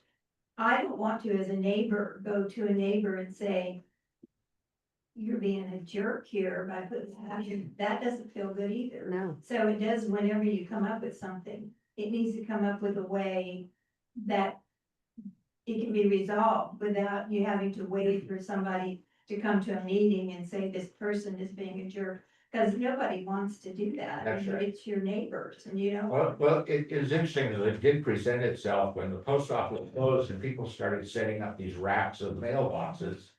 Then the staff started telling us that, some of these racks are going up in the public right of way and they're getting in the way. And so that's when they started to develop the idea of, we should have people get permits from us to put up those mailboxes. So, yeah, so. Thank you for that. All right, so why don't we get a hold of all of you at some time soon to arrange the time when we can all meet at the site, and let's give it a shot. Okay, Okay. all right, Sorry it took up so much of your time. That was a good discussion. yeah, Thank you. Yeah. Don't worry about it. The other one that is like more broad, kind of what Josh wanted to do a broad paintbrush. Yeah. Is like, who owns, like, if the guy down the street has an RV, can he park it in front of my house, like, the adjacent property owner should be very adjacent. There should be some sort of line there that, like, is where I can pile junk. If you're gonna let him pile junk, can I pile junk? well, I can tell you right Yeah. now, if that comes to us and voting for that, I'm Yeah. gonna say no. No, I'm saying the line, like, that's a very confusing line on where their ownership. Well, you can only of clarify the approach- line if you have it surveyed, which I'm hearing yeah. people don't Yeah. wanna do. All right, well, we have Yeah, yeah. an agenda to deal with, so we're gonna get a hold of you and try to meet at a time that works for everybody soon, and, okay? Got it, all right, you guys, Thank you. Thanks. Thank you. so Thank you. without further ado, Nice yeah, to meet you. yeah. You guys mind if we leave? No. I couldn't hear me. Go. Don't feel badly, it happens. To work this all out, I remember for 7 years trying to move our house, which is a whole nother situation, and a whole nother property. But became quite involved with the gridded Mesa plan. Yeah, And it's a good reread. It's not cataloged in the library, but you can go online and read it. And you know, it was so many people who deceased and, you know, are still alive and well, who spent all these years to try to figure out the paper road thing. And so if anybody wants to read it, it's very, Oh, I have that. you I have it. Okay. So you're saying the paper road is It's a just interesting. depicted map within the gridded Mesa. Yeah, and the whole Plan. thing is that the county adopted the idea in 84, and then finally the state in 87. And so that's just so far away, but there's a lot in there that. I'll reread it. Thank Yeah. you. Yeah. Okay, Bye. Bye. Thank you. Good night. all right, Have it. so with that, we'll move on to item 7. The Salinas plan? And Is it within I the don't know, plan? Yeah, Well, I feel like this it's a standalone. Okay, item 7, potential for temporary overflow / employee parking at the Resource Recovery Project.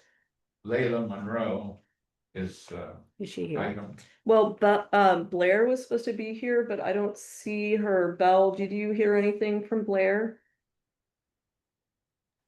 Sorry, I'm having a little technical difficulty.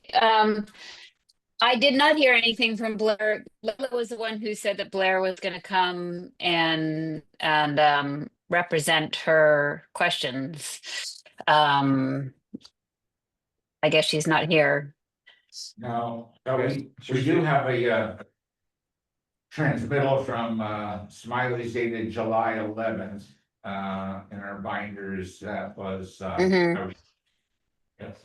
Could What's we that? just move it on the agenda if in the event that they Yeah, might you want me to- attend? The message that I'm. Yeah. And let's just move on maybe to the next item. Oh, okay, so we'll pass this on and wait. I'd be up for that. No, Okay, okay. and that's, yes, appropriate because these guys are. That, and you're gonna leave when it's your Item 8, request from Mesa Park Board of Directors for financial support. Discount of annual service fee and repair of the downtown park well. Those are 2 different requests. We have it there. And we have a third, the JPA amendment. That's actually That might on be for later. I could just move that up to Sure, the you next, can move it up. because there's nothing on number 9 anyway. Mm-hmm. Okay, so why don't we take these one at a time? So the first one would be discount of annual service fee. So tell us what that request is. Well, it's a request. So Mesa Park does not have a lot of money. We have very little money. So we were told, basically it's around 6,000 a year. And we're hoping you guys could. I know we've heard you can't get rid of the fee completely, and we're hoping you can reduce it to help us. Partly after the JPA, we have to do these audits more often. Anyway, point being, we don't have a lot of money. We would love a discount if you can do it. That's all it is. So this is the annual service fee, not the cost of buying water. Not the cost of buying water. I mean, the downtown park and this park, it's about 6,000 to be able to buy water, is from what I understand. So the service fee for Mesa Park is a total of 6,000 for the 2 water meters? 3,713 for each. For each? Yeah. Okay, so that's about $7,400. So, Georgia, you have thoughts on this request? Yeah, I basically talked to council around this, you know, the potential for this. What I see, you know, we have a lot of restrictions in terms of our Prop 218, in terms of we can't, you know, like a church couldn't come to us and say, hey, we're a nonprofit, can you give us a deduction? Because basically that would mean that our other customers are effectively paying for that. What they did tell us is, okay, this is a JPA. What you need them to do, if you wanted to provide this kind of discount, is document sort of what is this mutually beneficial relationship? What are you getting from Mesa Park? And can you put sort of a money value to that, that then that would factor into, you know, quote unquote, this discount, or it could be a reimbursement for whatever those services are. So this is, I think what it daylighted for me, it was looking back at the JPA and realizing that it's pretty slim. It probably, what I would recommend we do is if because so the obvious ways in which I was thinking of, okay, let me kind of rack my brain around what are the things that I know that we benefit from their work. Besides, as they point out in their letter, obviously they manage all of this land. As we know, managing land is expensive. Just even from our other district properties. So I think there's probably a value you could put on some of that. At the same time, that's so like integral to their role as a park that it's not, the most obvious one that I would pick. But I would say there's a couple of things that really come to mind, which is basically the resource recovery well, which is why I'd ask them to document, okay, can you document all of the costs that you've put into that well? Because ultimately, while, originally that project was just intended for the irrigation of the ball fields, as you know, we're now piggybacking on it and using it for our own purposes to provide water to our customers. So that then, and again, those are in drought conditions or whatever, but it's still going to be folded into our general water operations. So I would say one of the things that this kind of, when I started to think about this, I was like, the JPA really didn't, there was nothing in there that enabled us to do what we did at the parking lot. So there's kind of two portions of that project. It's like, okay, there's existing infrastructure that Mesa Park has effectively, installed and managed through the years. And we're essentially saying, okay, thank you very much. We're going to start using that now. And I think it would be appropriate to compensate them out in whatever way we think that is appropriate. And then secondarily, I think the infrastructure that we put in the parking lot should have been daylighted through a more formal MOU. And that's, essentially when I talk to council about that, it's, what everything I'm saying here is informed by my conversations with them. And they, you can imagine sort of the extreme version of this is, hey, Mesa Park, they go and resurface a basketball court. And we say, thank you very much. This is actually our land. We own it. We're actually going to go put our facilities there right now. And you can see that that would obviously be totally inappropriate. Well, by the same token, they've been managing the and grading the parking lot, and effectively we took up some portion of it. That probably should have been more formally daylighted through an MOU. Because if you look at the JPA, it essentially says, here's this property, we are not gifting it, but we are bestowing it or whatever to this park agency that's going to manage this property. And at the point that we said, you're the managers of it, it's not actually appropriate for us to come in and say, well, we're the owners of it, so we want to do X, Y, and Z. I think that we're actually asking permission to get that done. And not to say that that permission wasn't requested when that was built, but it wasn't formalized. And so I would say, whatever you guys decide in terms of, the other thing that is clear is that it's not, we are the owners of it. So we can't just set up a situation where we would effectively like lease it from ourselves. We are the property owners and they can't like lease out, as far as I know, they can't lease out, and be like, oh, we're going to start renting this without getting permission from us or the BPUD as the property owner.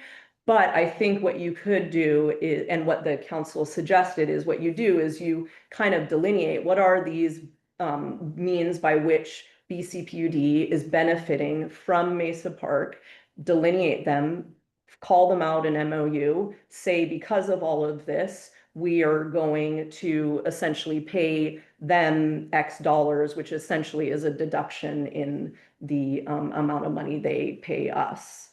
Likely. So there's a couple of ways to think about, well, how do we come up with that money? One would be sort of like the fair market value of renting out. If they did turn to us and say, hey, we really need some extra income. We want to rent this out to a utility district to run a treatment facility. And we'd say, okay, yes, we're supportive of that. what would be the fair market value that they'd actually bring in from renting out that portion. Another way that I was thinking about it, which is again why you see the materials that are in here, is, well, actually they do rent out the use of the parking lot. So in some respects, we're actually negating their ability to bring in their normal revenue by having that there.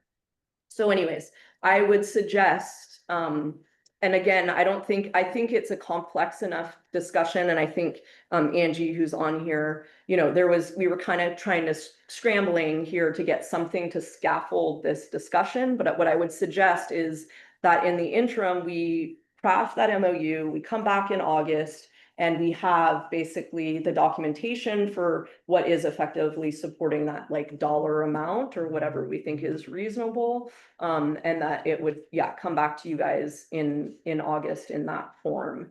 But what I was very big picture, what I was thinking was, you can imagine, I mean, what I think is cleanest is basically looking at the amount of money that they've spent on the resource recovery well, installation and maintenance up to this point, have some sort of depreciation associated with that. And I would say that it would be cleanest if we purchase it, because it's already very complicated in terms of like who installed that well, like, and just even piecing together. And I would think it would be cleaner, since it's on our property, we essentially would purchase that from them, we would insure it, and to my mind, that makes sense now because we are actually using that well for our potable services. I think the complexity there is, okay, if they're still using the well, then what does that mean? Are we essentially, you know, allowing them to continue to use it as they did before without any compensation? Or are they contributing some percentage to the maintenance? Like, I don't know exactly what we'd want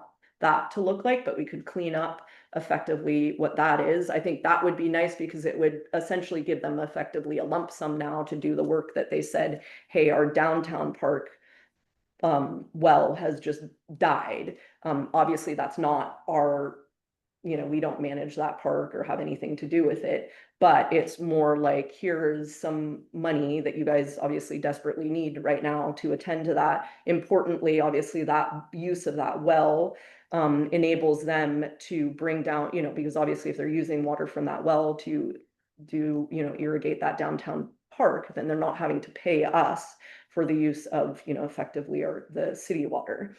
And so, you know, there's good reason to kind of help them with that right away and really streamline that, you know, essentially like a purchase of that infrastructure. And then I'd say the kind of more long-term thing they're talking about in terms of a deduction of their connection fee, or not, sorry, connection fee, their annual service fee, that would be kind of more informed by this MOU.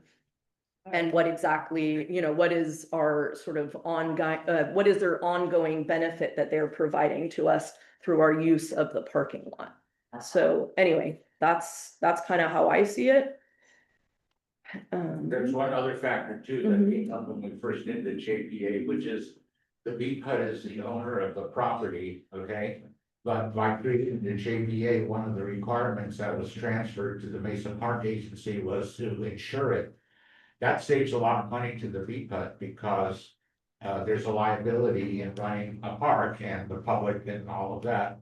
And so I believe that Mesa Park pays for insurance, and we're actually being benefited, the BPUD is benefited by them paying insurance, so we're an additional insured on the policy. Yep. So that would be another Yeah, privilege. and that's where I think, you know, both Angie and I felt like, okay, we need more time to kind of gather all of this information, because you can imagine it's like, obviously the relationship is complex. There's a lot of stuff that we potentially benefit from them from, and just kind of delineating that. I think it's also pretty messy, because like one of the things I discovered is like, okay, wait a second, we're both insuring that bathroom right now. Oh. I think, I don't know if you guys, it's definitely on our property schedule, so I don't know if it's on theirs, but that was something where I was like, I think that Mesa Park already pays for insurance of, you know, so again, it was just kind of daylighting, like there's things that should be cleaned up.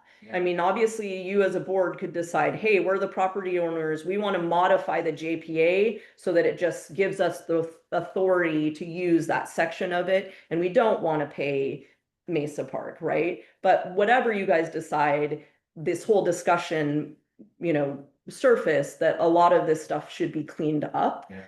And personally, I think that, to me, this is even a broader discussion. I'm just going to throw this out there because I don't want to like derail this conversation.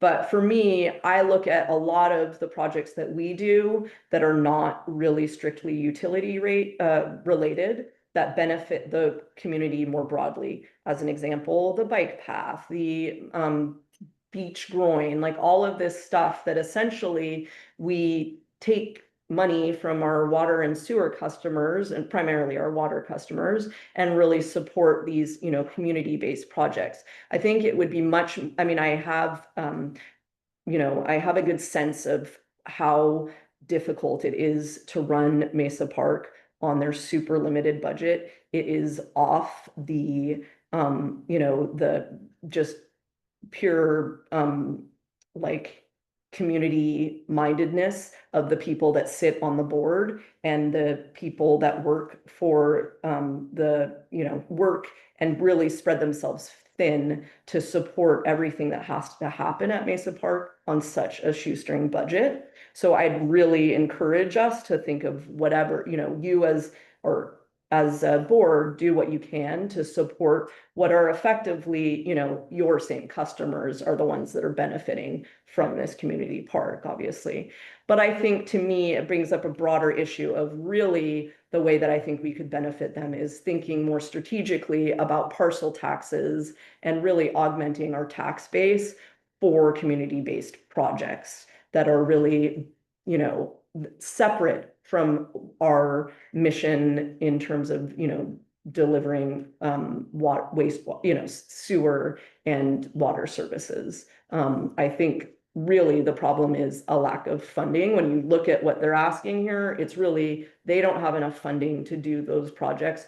We don't really have enough funding to do those projects. And I think it's an time to effectively acknowledge, like, we need to increase revenue to support projects that are community-based, that are, really benefiting the community outside of, water and sewer, which is basically where all of these projects have fallen on our existing budget. And it's really not appropriate. I mean, I think we talked about this in the context of Stinson, where essentially it's like we have the inverse kind of problem where they were like, look at how low our water rates are. Yeah, because you have this huge tax base that you're subsidizing your water rates.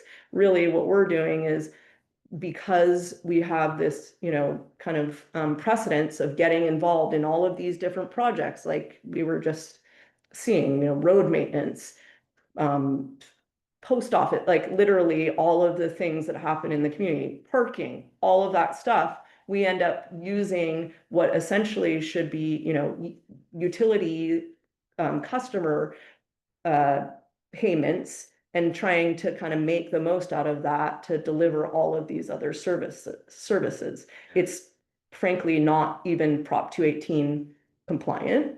And I think that, to me, it's more like, hey, let's look this next year about how we would be able to partner and support essentially, a deeper delve into what would it look like to really try to bring in more money through a parcel tax that, really addresses these specific issues and more fully supports Mesa Park and its mission. Great.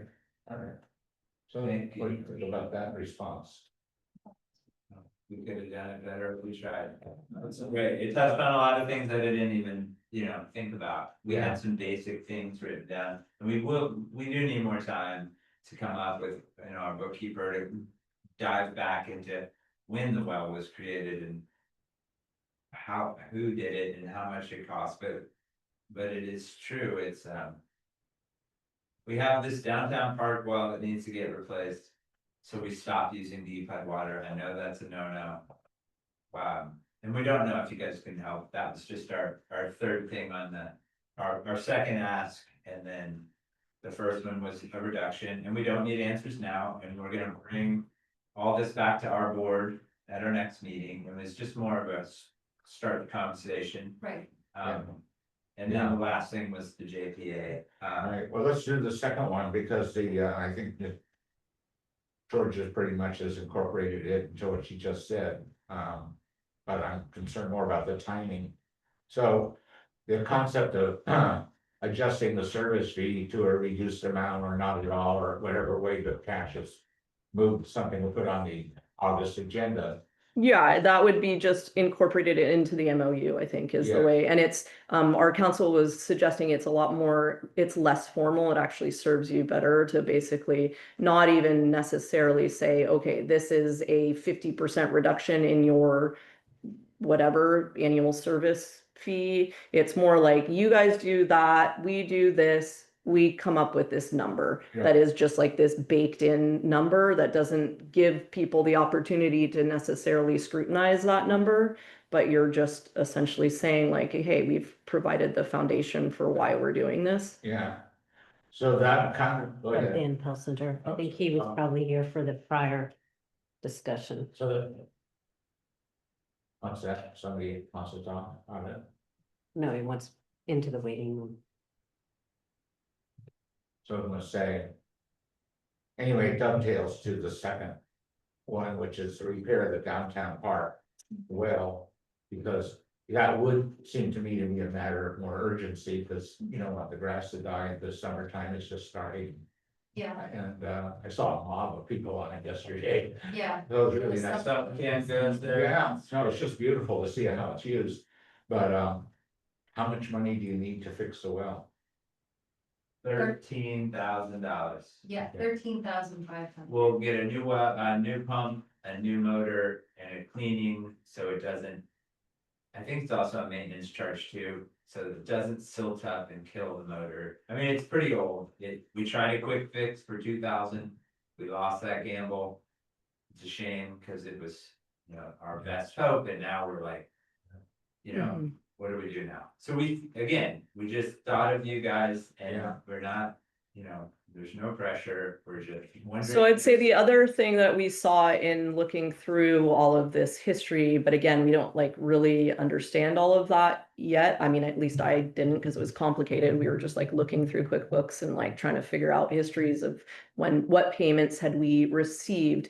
The thing that's complicated is like often we act as effectively a flow through for Mesa Park, especially historically. So it's like, if you look at something like the original installation of the well, we paid weeks, but then on the back end, you see, oh, wait, they reimbursed us for that. So it just kind of makes teasing apart that whole history pretty complicated. But what I'd say is what I did see there is that we did on occasion loan money to the to Mesa Park. So maybe what we can do, I mean, I don't know what your urgency is around repairing that well, like right now, but basically you could imagine that we do effectively loan them the money to repair the well. In the meantime, we're trying to figure out what is the fair market value for us to purchase the resource recovery you know, stuff, and that essentially is counted against the loan.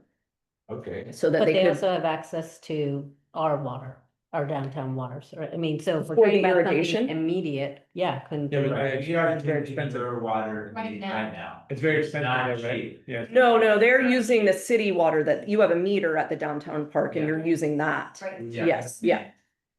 I thought you were talking about the resource recovery well, or No, whatever. no. Between You're the right. resource recovery comes up here, and the downtown park has its own well. That's gone. We're using your water, city water. And it's probably not, you know, the more we use it, kind yeah, of shooting ourselves in the foot. yeah, So anyway, whatever, you know, like I said, it's pretty urgent. Mhm. so what if we called it in advance? It sounds like they are gonna be entitled to a credit of some amount based on just the factors that you brought up. So I would say that we would give them an advance against that credit as a way. So you mean the credit for buying the resource recovery Right, and the other infrastructure? considerations. Has that discussion happened? Yeah, Like, are we they, have not even brought that to the Yeah. point yet. So that Right. should probably. So I think that's an assumption. That we will can be on estimate. our next agenda. Yeah. Yeah. What, is it a matter of like, I don't remember when your disbursements are from the county, is it a matter of like, we just don't have the It's, disbursement We're for a getting while? hit or- with 3 different $10,000 to $13,000 hits between the audit, the pumped in replaced and. That something to build these 2 place. Oh, the shade The 2 structures. shade Yeah. structures were 10. So we're running So into basically, some- we. So it's not a timing thing, it's a. We are funding about to thing. get another investment, but it's still Yeah. hard, we can't do it. Yeah. We gotta pick our poison, so. Yeah. Was, Yeah. So what does the board, think about a way to provide them with some needed money to get a well fixed downtown?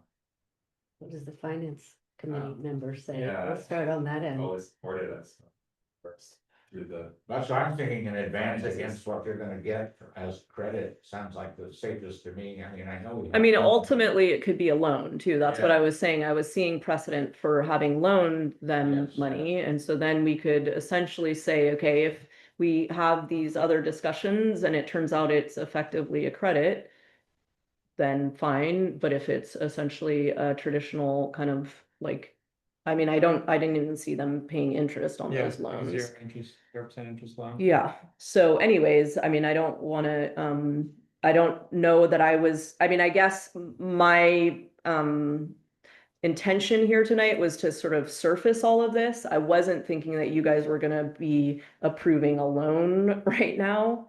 But I also recognize there's urgency, especially because effectively, if they're having to use the city water, they're just getting more and more indebted Yeah. to us. I mean, the other thing you could do is maybe, yeah, I don't know.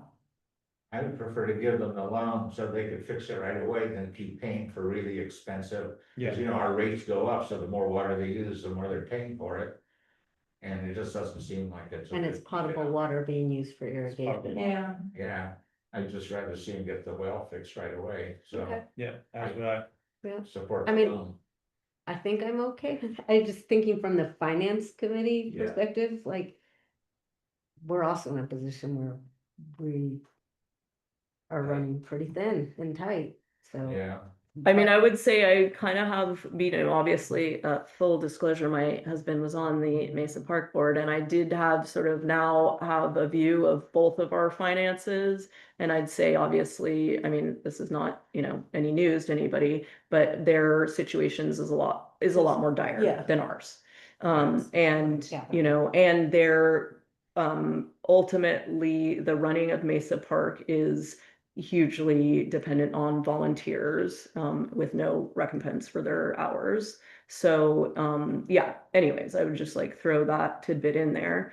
But, I think that, you know, ultimately, if it's done as a straight up loan, where effectively we would, you know, and I don't know if you guys can come up with when you think you'd be able, based on your like, you know, reimbursements or when you would be able to pay it back, but ultimately, it's not really anything that, you know, it's no impact on our budget except in the interest. Like, I mean, I would propose this as basically a loan from the LAIF, where essentially the, what our, you know, essential financial hit is essentially the interest we would have earned over that period if we weren't lending it to them.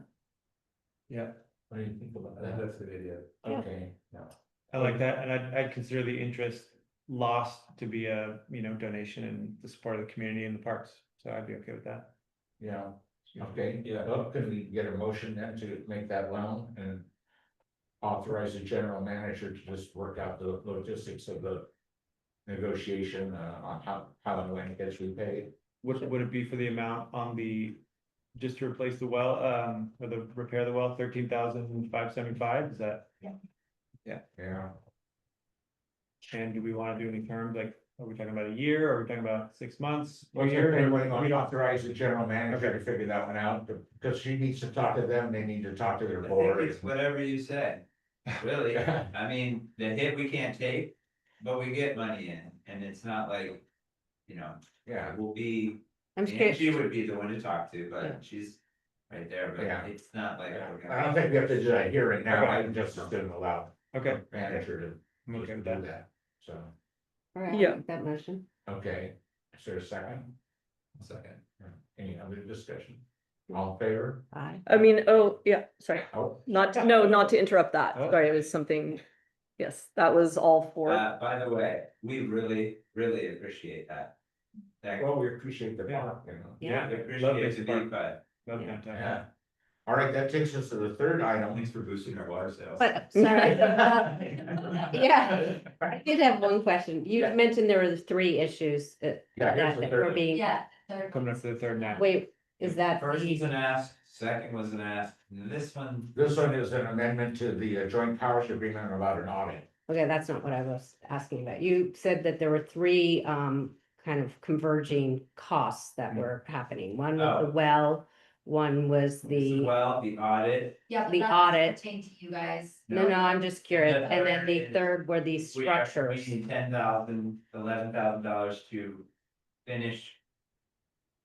It's the permitting process, to finish our permitting process. Yeah. Okay, and I'm Before just we curious, forget- where do you get that kind of funding? Because now, so we're gonna help subsidize the fixing of the well, right? And I'm just curious, where do you get the funding? The audit is. We're currently applying for grants to hope to get us to that. We That's get it. measure A and measure We get the parcel M tax. plus the tax. Okay, and That's maybe it's what we also, the get. JPA is a 3-legged stool. It's BPUD, Mesa Park, and the school district. Okay. So maybe that's part of the funding. I just wanted to be understanding. No, where we it don't, fits funding we don't separate. provide any Only funding two forms for of funding them. are measure A and And Yeah, our personal tax is not very much. No, it's not very. And Yeah. we basically, Angie, what do we make? About 40 from the parcel tax, about 60 from the Measure A, 60 from the measure A and how much from the parcel? 40,000 from the parcel tax. So we're running on $100,000 budget a year and we have. yeah, I mean, this is my point about the parcel tax. I mean, and like I was talking, because I was trying to glean some of this history from Mark, and like one of the things that happened was effectively they'd gone out for the parcel tax originally. That one, because of the way it was written, could only be used for Mesa Park proper, couldn't be used for the downtown park. Then I think it was rewritten, and I think he was saying, Kevin, you were on the board when that got rewrote. And there was a nominal increase in the revenue, but it's really still, like, when you think about running a park with staff, I mean, $100,000 is not, For- yeah. Yeah. Okay, Yeah. I mean, I was just looking at your website. You have a pretty impressive master plan. That cost us some money, but that was grant. That was part of our grant. That's what, actually, if truth be told, we got $250,000 to do 2 shade structures during COVID, and we got a grant. We hired a, Jack nuts, we hired a firm, a designing firm, but it happened to be a landscape design, and they charged us a bunch of money, and we didn't get much out of it, we didn't get a master plan. And so we stopped using them, gave them what we owed them for their work they did, and then actually did the same thing. And got another firm. We got a master plan, but we had to pay them like $55,000. And that came out of pre-construction costs of this $250,000 grant. So before we've even started, we're at $190,000. But we need to come up with 10 more just to get the rest of that money. Because I don't know, we wanted this master plan because without master plans, you can't get donations. Yeah, And since we've had this master plan, we've gotten a lot of donations, but all of our donations go to our projects. yeah, $50,000 baseball field and batting cage. okay. $100,000 resurfacing that came because we had a plan. And that, so we were really like, I wouldn't say bait and switch, but we were really like, we need this to get more money, you need this, and so we paid this, and then we caught ourselves Mhm. short and don't have enough. But anyway, Okay. we've got $200,000 donated for the playground. The problem is we've never fundraised for our operating costs, and that will change. Yeah, but I think it's Yeah. not even appropriate for you guys to fundraise for your operating costs. What that's you true. should be doing is augmenting your parcel tax to fully fund people. I mean, part of it can be, you know, I mean, I know that you're doing some of this work today, but it's like to really pay somebody to write grants and all of that. Like that position can pay for itself, but you need that seed money to actually support it. And so it's just like what I've seen from afar is basically that parcel tax revenue is never enough, because you guys always find yourselves in these predicaments where essentially you don't have enough money to even support the work that you need to do to even get more money, you know, and it's just. We have so little money that if we go and try to raise, double our parcel tax, which is what we did, it was so low, we doubled it to whatever. I is think it now. was 50, now it's 75. I Okay, think we that's did what a it was. half, because you know why? Because if we'd have gone for 100. And we got voted, if it didn't get its 2/3, we got it now, it goes a whole year with no funding. We can't take that risk. Mhm. And it's settled on half of what we really wanted, which still probably wouldn't have been Yeah. enough. But it's that whole thing, like, we wanna ask for more, but if they say no, Yeah, we're really screwed. Mhm. So it's weird. it Yeah. passed with 83.5% of the vote. Yeah, no, I think that though, what, I didn't. I mean, again, this is a broader discussion, but what I think what I think what I would suggest is we have a more coordinated, thoughtful discussion this next year around, it's not just about, hey, Mesa Park needs twice as much money. It's like our community does all of these things that are benefiting our local residents. Let's call all of those things out. Let's embed it all into one thing and really be like, it's resource recovery. It's all of these things that, again, we've basically been doing. And I think it's more like, I think you guys are in a similar situation where it's like, let's actually, I mean, the way that you have to rate these parcel taxes is like, here's the money, it will go towards this, this, this, this. And so I think, like, to me, it's not so much of like, hey, guess what? We're looking for extending our parcel tax and we're looking to augment it by, you know, whatever, 1.25% or whatever it is. No, what we're looking to do is like wipe it clean slate and really think about, we're looking for increased tax revenue to do all of these community-based projects that ultimately are kind of, you know, falling on either BPUD or you guys or some other entity. And we're just trying to really formalize what exactly, how much money do we need to bring in to support all of these separate, you know, community-based projects. And obviously some of them are directly under, you know, Parks and Rec related things. Others are kind of more, you know, indirectly related to that. But anyway.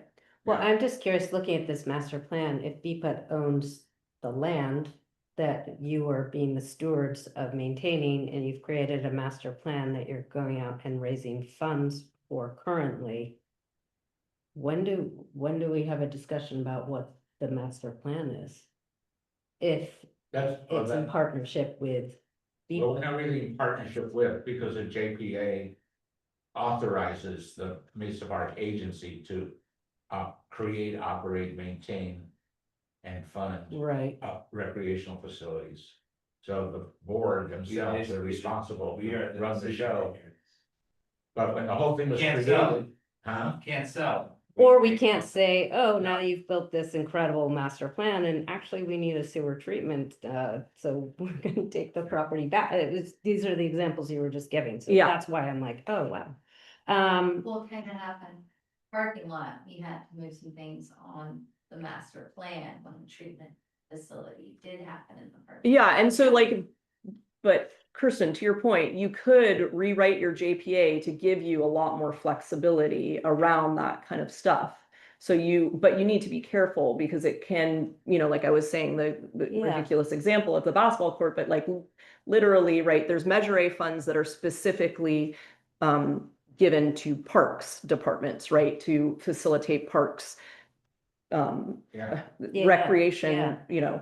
And so you could imagine, like, we couldn't essentially like treat Mesa Park as effectively a laundering for projects that we want to do. So Right. exactly that. It's like, okay, you know what? You're gonna, in your master plan, clear out all of this land because we're gonna build the swimming pool, you know, there, and you guys have got grant funds to do all of that. And then we step in and say, actually, we need to expand our treatment facility for the tech order. So now all of that work that you did that came from, Measure A funds or whatever, all of these other state park grants for parks stuff, now we're using that for our own. And like, you could do that, but we'd need to compensate. And that's what I'm saying is like, it's not very clean in our JPA right now and how we've been essentially treating the management of the property currently. Sure.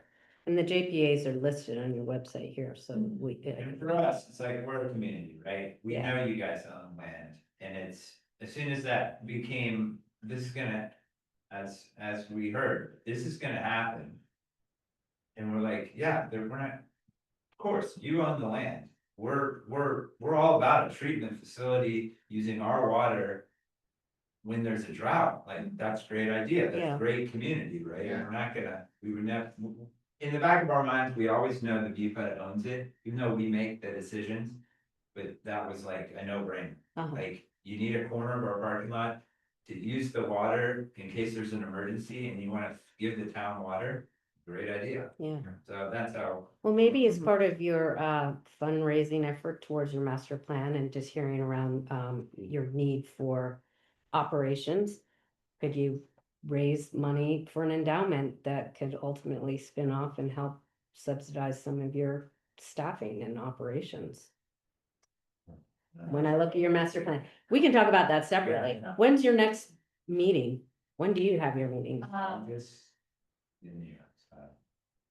August 7th, I have to look. But I do think, like, No, to I'm your curious, point, Kirsten, yeah. there were, when you guys were working with that firm, there were points at which they were reaching out to us as essentially the landowner to, effectively get approval. It was a gray area of like, Right. who is responsible here? Now- Are you guys allowed to just like build whatever? And that's where it's like, hey, let's think about, sharing our JPA with council and saying, there's this master plan here, there's big plans of what might happen. Should there be a cleanup of this JPA to either give you guys more authority on actually overseeing that? Or should it be spelled out in the opposite way where you're really seeding that? But it should be more clear because it's already been points of contention around like, well, what does the JPA allow them to do Yeah. versus, our authority as the landowner? Yeah. Well, the thinking at the time was that if you created a separate recreational agency, then they would become eligible for recreation funds that might not otherwise be available to the BPUD. And conversely, there are some kind of grants and, not grants, but programs that would come to the BPUD that maybe Mesa Park as an agency would be eligible for, but a utility district could apply. So the idea was you'd have both agencies eligible for different categories of grant funds. That was the thinking at the time anyway. Mhm. Well, just as a sidebar, I was on the county looking at what planning applications were in. This was maybe 2 months ago or something. So I came across your shade structures. Yeah, So I was like, oh, that's interesting. And now I'm looking at your master plan. I'm wondering, are those shade structures they are. part of this master Yes. plan? They were the reason we. Did the master Sorry. plan? And now you got a pool, you got an aquatic center. All right. And where's your meeting? It's actually August 6th at Here. 6:30 in this room. All right, this is item 10, which is the third leg, which is to amend the joint powers agreement, and it has to do with an audit. So, under the current JPA, and there has to be an annual audit. And I spoke with the people at the park about, and Angie about the cost burden of doing an annual audit, and the fact that the park doesn't really do one every year. And it appears that if we amend the JPA to call for an audit every 5 years, then they could submit the amended JPA to the Board of Supervisors. And as I understand it, if the Board of Supervisors then approves a once every 5 year audit, they would only have to do it once every 5 years rather than every year. Yeah. Which is a substantial saving because each audit is 8, 10. And there's 2 points to that. do it once every 5 years for 1 year. Yeah, Or if they don't go for that, they're gonna want, which is still cheaper, if you did it every 5 years for the 5 years, it would be cheaper than doing it every year. Yeah. But not much. Yeah. So we're looking for every 5 years for one of For our the last years. year. That. so I suggested that they just put together an amendment submitted to the school district and to us. And they, in our binders, we've already seen that they have approved it. And then they could carry it to the Board of Supervisors and hopefully get it approved and not have to do an audit every year. So, How does that process work? So they take it to the Board of Supervisors, if they don't like it for whatever reason, is there a negotiation, or does it, you have to start from scratch? I Don't know. don't. no, Yeah. He's our audit expert. Okay. You know, have not got that far. The Yeah, conversation I've had with the county so far said to do just what we're doing and get it to the Board of Supervisors. They may come back with a yes, or they may come back with something else that they're willing to say yes to. We'll see how it goes. I would say I'd chime in with Dennis Redoni too, I bet he could carry the ball for us on with the board. Because they generally are supportive of these things within their own district, so. do you know if other kind of park agencies, how often they're required to do audits? I'm just looking for some precedent here, you know, I wanna like, It's not unlikely the 5 year. Yeah. It has been mentioned before, and then there is also a annual option. So Okay. that leads to it. and up to now, except for this last little bit, we've been doing it every 5 years before my time with Christine. Every 5 years for that 1 year, it's just never been on record. And so if we can get the JPA amended and then sent to the Board of Supervisors, and then it's on record, then we don't have to guess. There was a lot of guesswork, like we're all new member, and not new, but we're all, for the audit section, this is our first. I've been on and I'm the longest seat on the board, so we're just trying to get a precedent set, so. What do you think? Yeah, I'm in favor. Oh, yeah. Yeah. So can I get a motion then to approve this amendment to change paragraph 12 of the JPA to require an audit every 5 years? So move. Okay, is there a second? I'll second. All right, is there any other discussion? All in favor? Aye. 4-0, okay. All right, well, good luck on Yeah. I'll get that Thank signed. you. Yeah, I appreciate it. Thank you. I'm sorry, I won't be at the next meeting, but I'll be at that one. Okay, so now I'm gonna go back to item 7. Potential for temporary overflow / employee parking and resource recovery for Smiley's. My apologies, I'm so sorry for everyone, I thought it was tomorrow. No. A lot of other issues that I'm juggling at the moment, Layla's out of town, so please, So we see there is just You got here. communication from Smiley's in our binder correct. for you and Layla Yeah. and shows 5 potential parking spots, or is that just representative? Representative, we're hoping we can fit more in, it kind of depends how we angle it, when Roseanne, as you can see, Roseanne sold the lot next to us to the BCLT. She put a condition in that we would get parking spaces and be able to store our disposal, our garbage, our recycling, so we kind of built that into our proposal, and during construction, we'll lose access to all of our parking. Because of permitting and the trucks and whatnot, so we were hoping for staff and guests on busy weekends, we could use part by the resource recovery, not Mickey's area because that's too complicated, but there's that section to the right of the walkway that could be used. We would put like either flyers in our staff cars or a fence up, protect it, pay a small fee. Probably wouldn't need it during off months in the winter when it's soggy and wet, but just to kind of. We need those spots, unfortunately. We have a lot of staff, we have a lot of hotel guests, that's how we make our money, and we all know what downtown looks like on a busy holiday weekend, let alone the middle of the week.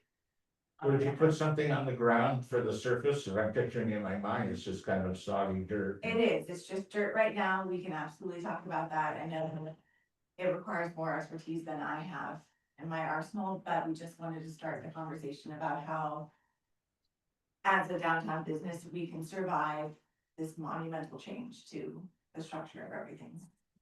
And we need the spots, we have a lot, staff is tough, we have emergencies, I have to go down there quite often in the middle of the day, middle of the night, but just something that would allow us to continue our business while they build the BCLT building, which I think the community needs, as complicated as the issue is. So just seeing. And will you have parking in that We would have parking, structure? when they build it? Eventually, we'll have a few spots. They're talking about moving our, handicap spot to the street, but we won't be able to use them until the whole thing is approved, and that won't be approved till the end of construction. So we were hoping we could use some spots by the hotel where we're past the stages currently, if you know the layout. We can't really do that now because it's part of the construction area and it's not secure. We thought if we started there, we'd get that approved. They can't approve it till the whole building's finished. So we're in a little bit of a pickle. So is this an interim plan then until that construction is done? I think it said 18 to 24 months, right? Yes, Temporary. we can. You're proposing $100 a month fee? Yeah, it would be minimal impact. It's not being used now for anything. It's just it's not even really, it's like marshland. We would take care of it. We'd make sure that it was clean. Yeah, Any yeah. complaints would come to us, we would handle, but, And there's their existing apple trees? no, there's no trees there. It's all grass. Layla and I walked it, Okay. Belle's walked it with Layla recently. If you have anything to say about it, I'm happy to. I think there are trees there. I went to look at it today on my way. I think there are little tiny sapling apple In trees, apple the right? trees. middle of the area? Well, Yeah. it's shown on the plan, Okay, I parking don't- between the apple trees. Right. I think it would fit by them, yes. Are those, does Mickey lease that land from us? Is that part of his lease? I believe so. Yeah, yeah, those are his apple trees. But this is okay with Mickey, is it? Yeah, I talked to him personally, and at first he was sort of like, what do they want to do? Because we were looking more at his compost kind of area. And then after he talked with Layla about it and looked at it, he said, I think that this would work okay, at least in the dry periods, that they could be over by these where I have my apple trees. And he was totally in favor of it.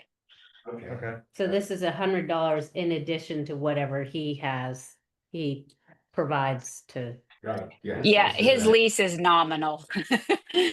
But yeah, I mean, $100 would definitely, everything helps down there.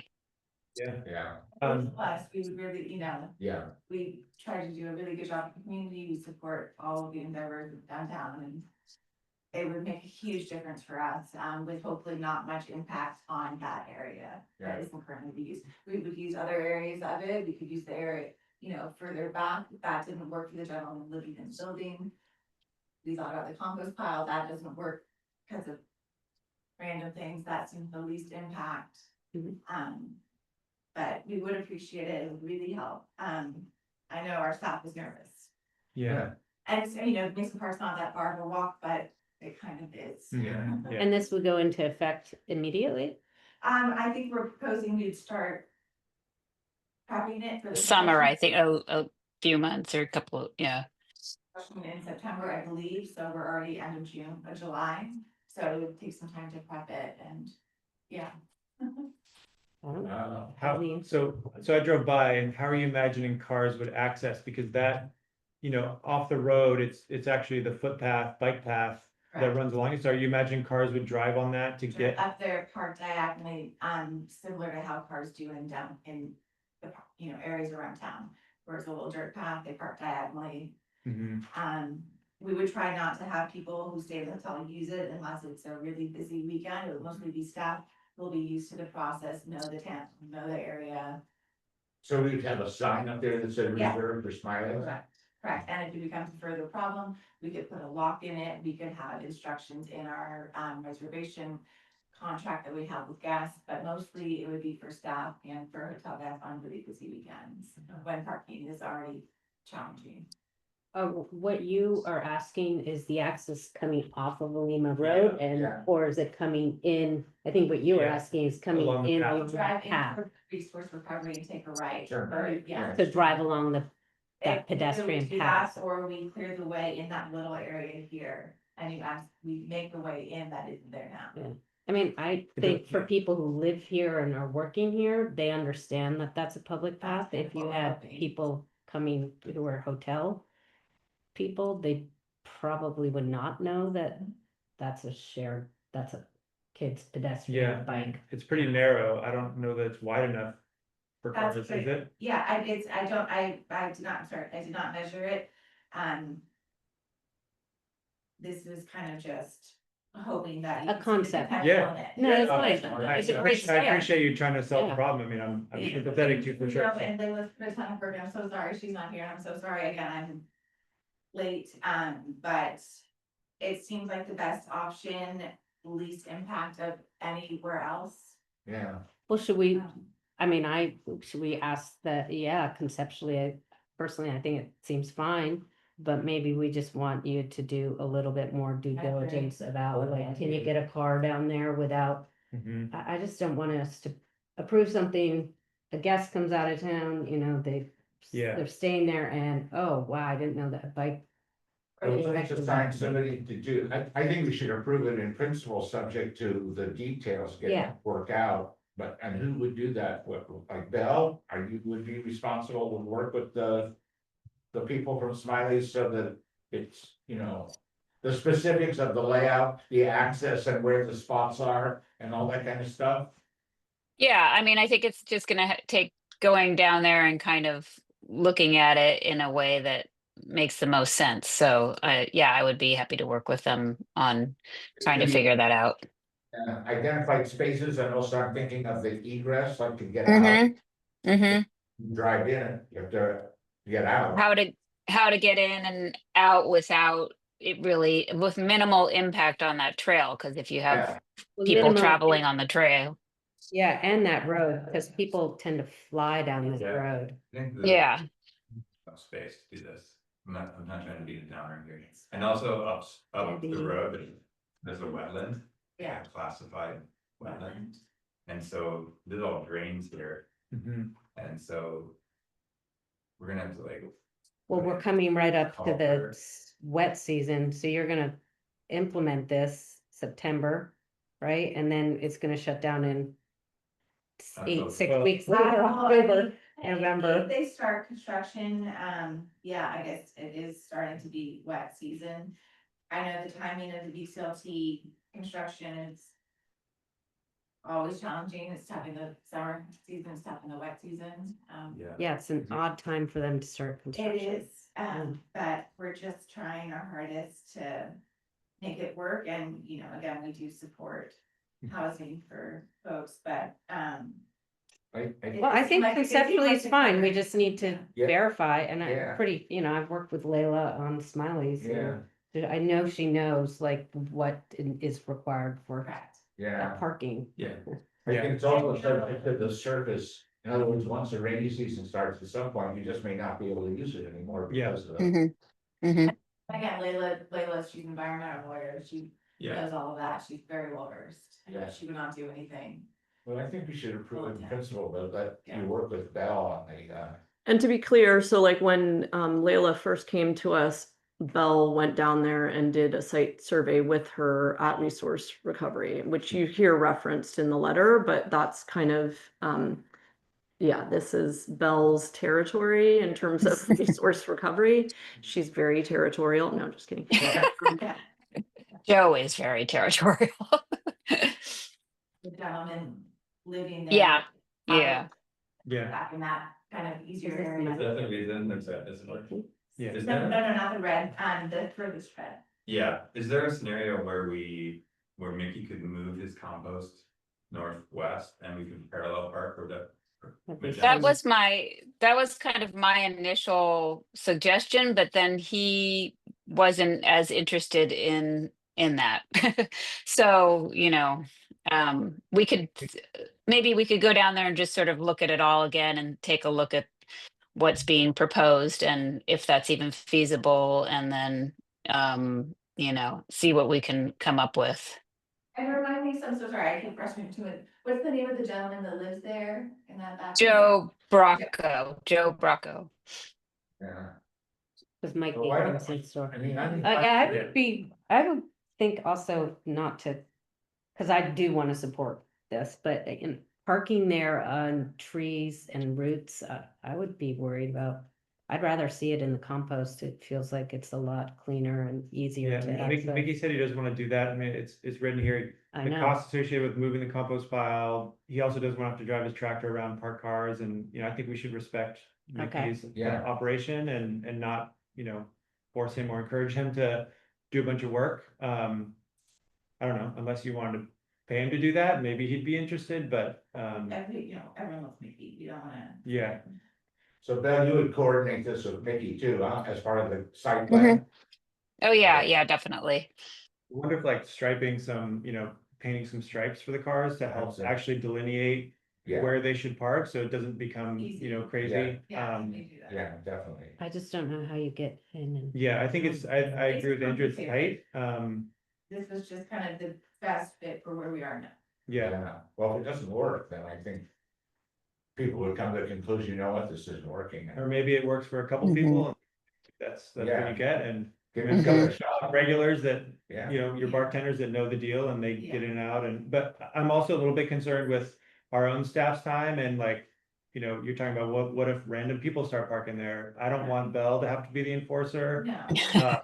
Like, I don't think she wants to be that either, but I'm a little sensitive to our own, staff time with Yeah. kind of managing this and just sort of thinking about the possible scenarios and what could go wrong. I don't want Mickey's trees to get damaged, but all those kind of things as well. Yeah. So, But that's it, but you raised a good question, is how do we oversee the uses so that it is staff and her guests and not just out of towners yeah, just going. I mean, I think that's You up get to it you. temporary, Yeah, Right? temporary, we're talking about. that could go on forever. To hang in the window. Once you set a for precedent. staff, and then when people rent, if it's busy, they can come visit us at the bar, we'll give them a pass. We can give them a code to a gate if that's where we come to when Okay. it's overwhelmingly crazy. They can unload at the bar their luggage, drive there. Come And back. a little something to hang under Yeah. mirror or something. Yeah, Okay, 100%. It's just So- losing all those Yeah. spaces for 2 years. It's gonna. Yeah, I make that. Yeah. Okay, that sounds good. Good. So you guys have thought some of this out already. Yeah. I was trying to mentally map all of downtown and looking for other opportunities. Wondering if you approach the hardware store because they have some flat land in their Yeah. parking lot that's sort of overgrown, and I wonder if that could be an Yeah. opportunity as well. If you've approached them, So the lab, maybe because they have all the spaces that they would use it. Mm, and yeah, The Marin Lab. Yeah, I think you Okay. get some, I Yeah. think that people want that as public space. Yeah. I mean, that was already a battle. Yeah, I can see that they're not gonna want to agree to permitting, yeah. Alright. I don't think you would get the parking committee who's done all that work to agree. to that. No, no. All right, well, why don't we give this one a try, and Bill, you just work with these folks, and worst case scenario, it's not working out, and good best case scenario is it does, and, you get to do it. Yeah. So, but I would What say. about the Waterhouse building? Parking, Well, I think is that's. that too far? I don't know. I don't know. If we could make that work, that sounds Talk to awesome. them. Yeah, I mean, that guy's probably Just sit there. looking for For funding. money. Yeah, Yeah. maybe looking for some goodwill too, like a little. Yeah. no, I don't know him. I don't either. Yeah. All right, what do you Uh, want to do? Shall we have a, Well, motion? the only other thing I was say, I was trying to tail at the end there, which is, yeah, we could say it's temporary, but I think we would have to be prepared once people know that that's parking and that's an opportunity for parking, that probably would never go away Mm. as actually Mm. active parking area. Oh, Now, I think we could always put a gate up across that entranceway and just prohibit people. In other words, once it gets soggy, I think we're gonna stop letting anybody park there, don't you think?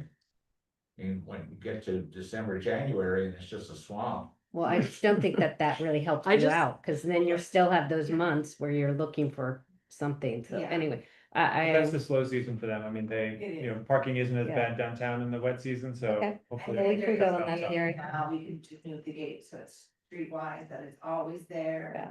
I mean, I'm not That can opposed to, work. if once you're done in 2 years, that it's still parking, then we could just raise the rates more Yeah, than no, $100 that's good. a month. That's true. I'm So- just finance.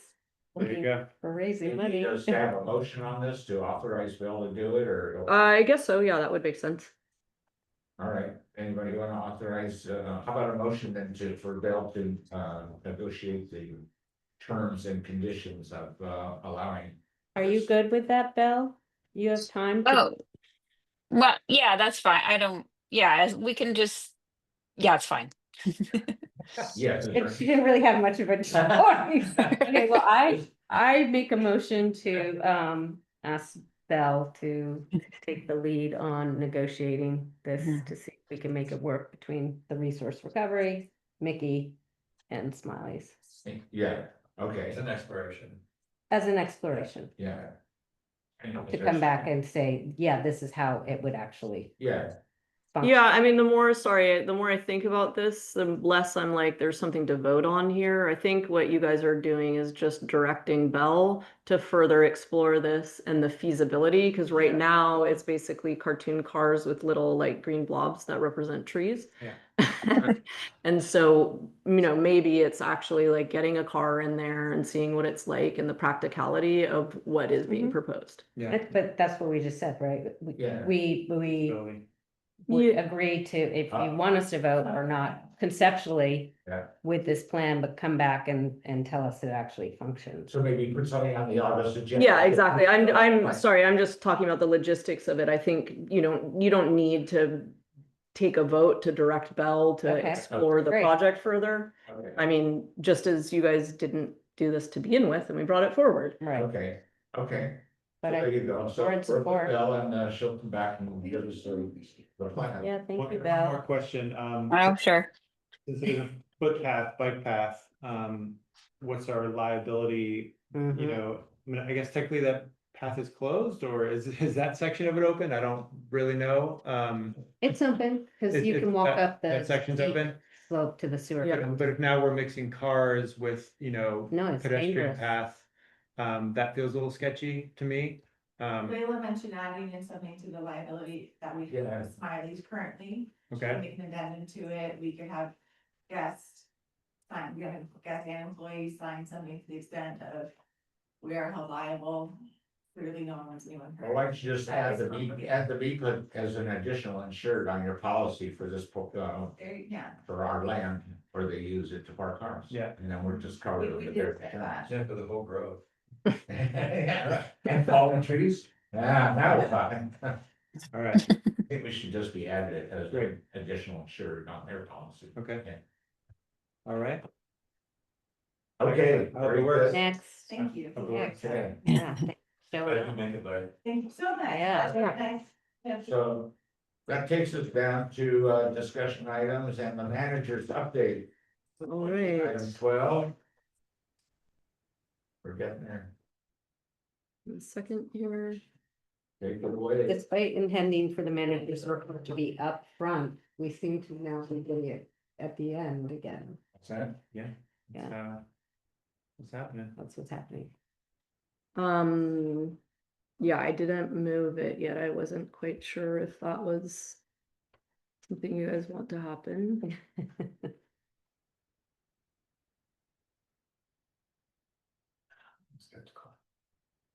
Yeah. Well, there, Oh, parking. Oh, about that. I don't think what's happened is why the car. yeah, Yeah, I mean, I was picturing it in my mind, it seemed like a really narrow Yeah. area. To turn in back out basically 2/3 of the width of this lot. Well, that's what I was talking about, egress, I think you'd almost have to have a yeah. loop. Or you're going to like back out. Oh, Yeah. I mean, I think, I don't know. That's the thing that- Still discussing Yeah. this, but I don't think it'll be for guests. I think maybe regular, Just- people I think the prepared to- gas is Yeah. really dangerous, I don't think really guests- It might dangerous. be worth maybe in some kind of a gravel or something, Yeah. Yeah. I'm gonna go there, check it out. which it only works for a little while anyway. sorry, Yeah, okay. people fly down that road. Yeah. Nice. Well, it's gonna be a mess downtown while they do all the construction, that's for sure, so. It's just. Yeah. I wonder if San Lasso would let us use that, or let them use that lot, then you clear. I know, that's what I was wondering. I mean, it just feels like on the surface, you're like, there's gotta be better places than this one little triangle that seems like Yeah, Yeah. probably the worst parking triangle downtown. yeah. Yeah, But there are. I think that, yeah, the hardware store has that one section that's That's furthest towards great my option. peak, it's just empty, isn't it? Yeah. Okay, so this is the general manager's update for July 16th. Our status of our water supply. So as we see in the summer, things are starting to continue to climb. Again, this is for June 2025. Sorry to Our, pause you one quick. Is Belle able to move the, oh, I can, sorry. sorry.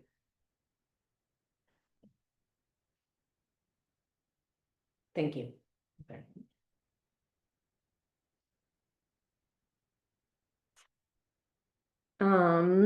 Yeah, so we're starting to stabilize though, as you can see here. So actually, this is down from May's production, which averaged 163, but you know, it's basically probably within an error here. Water consumption in June averaged 163 gallons, and this is up from May from 159. And then if we compare June of this year from the last year, again, this is just the trend we keep seeing, that effectively we keep climbing. And so it's up 6.5 from percent from last June. This is again just kind of, you know, similar production and consumption. And then this is actually looking at our metered rates, and just as we've been seeing, basically, you know, the cumulative total now for the 24-25 water year, we're, you know, again looking at greater consumption. This is, I'm not going to show you guys, this is just to remind you what it looked like on the lower dam where we are. So I don't know why that's going. That's distracting. But that's it. It's spilling. It was spilling in June. And this is what it looks like today. Still spilling. So, but just to provide a little like you know, mathematic context to this, last time I reported to you guys, I was said, you know, it's still spilling, we're still really going strong, and we can even produce at max consumption or max like plant treatment production. But now we're at the point where when we are at maximum amount, we start to see a drawdown from the lip. And so we essentially were today drawing at 66 gallons per minute, and that was leading to sorry, under current conditions, 90 is the max draw, and with this draw, the level, we're 6 inches below the lip of the gate. So basically, and that's, you know, the total production that we can, you know, the total draw where we're at maximum production at the plant is in the range of 118 gallons per minute. And like I said, last month we were able to do that. We're no longer able to do that. Our maximum is sitting at like 95. That's really not where we are right now. We're more in the range of 66. That makes sense.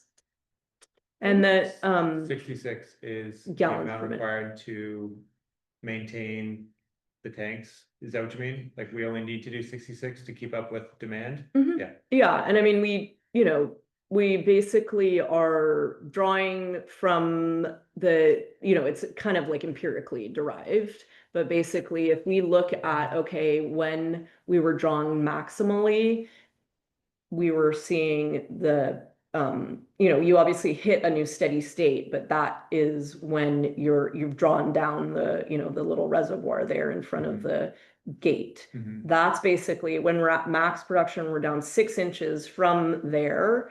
And we are, you know, like we can do it, but it's not really like ideal, right? And that's why we're bringing down the production right now into the range of 66. When we're at here, we're still spilling, okay? So spilling over is ideal.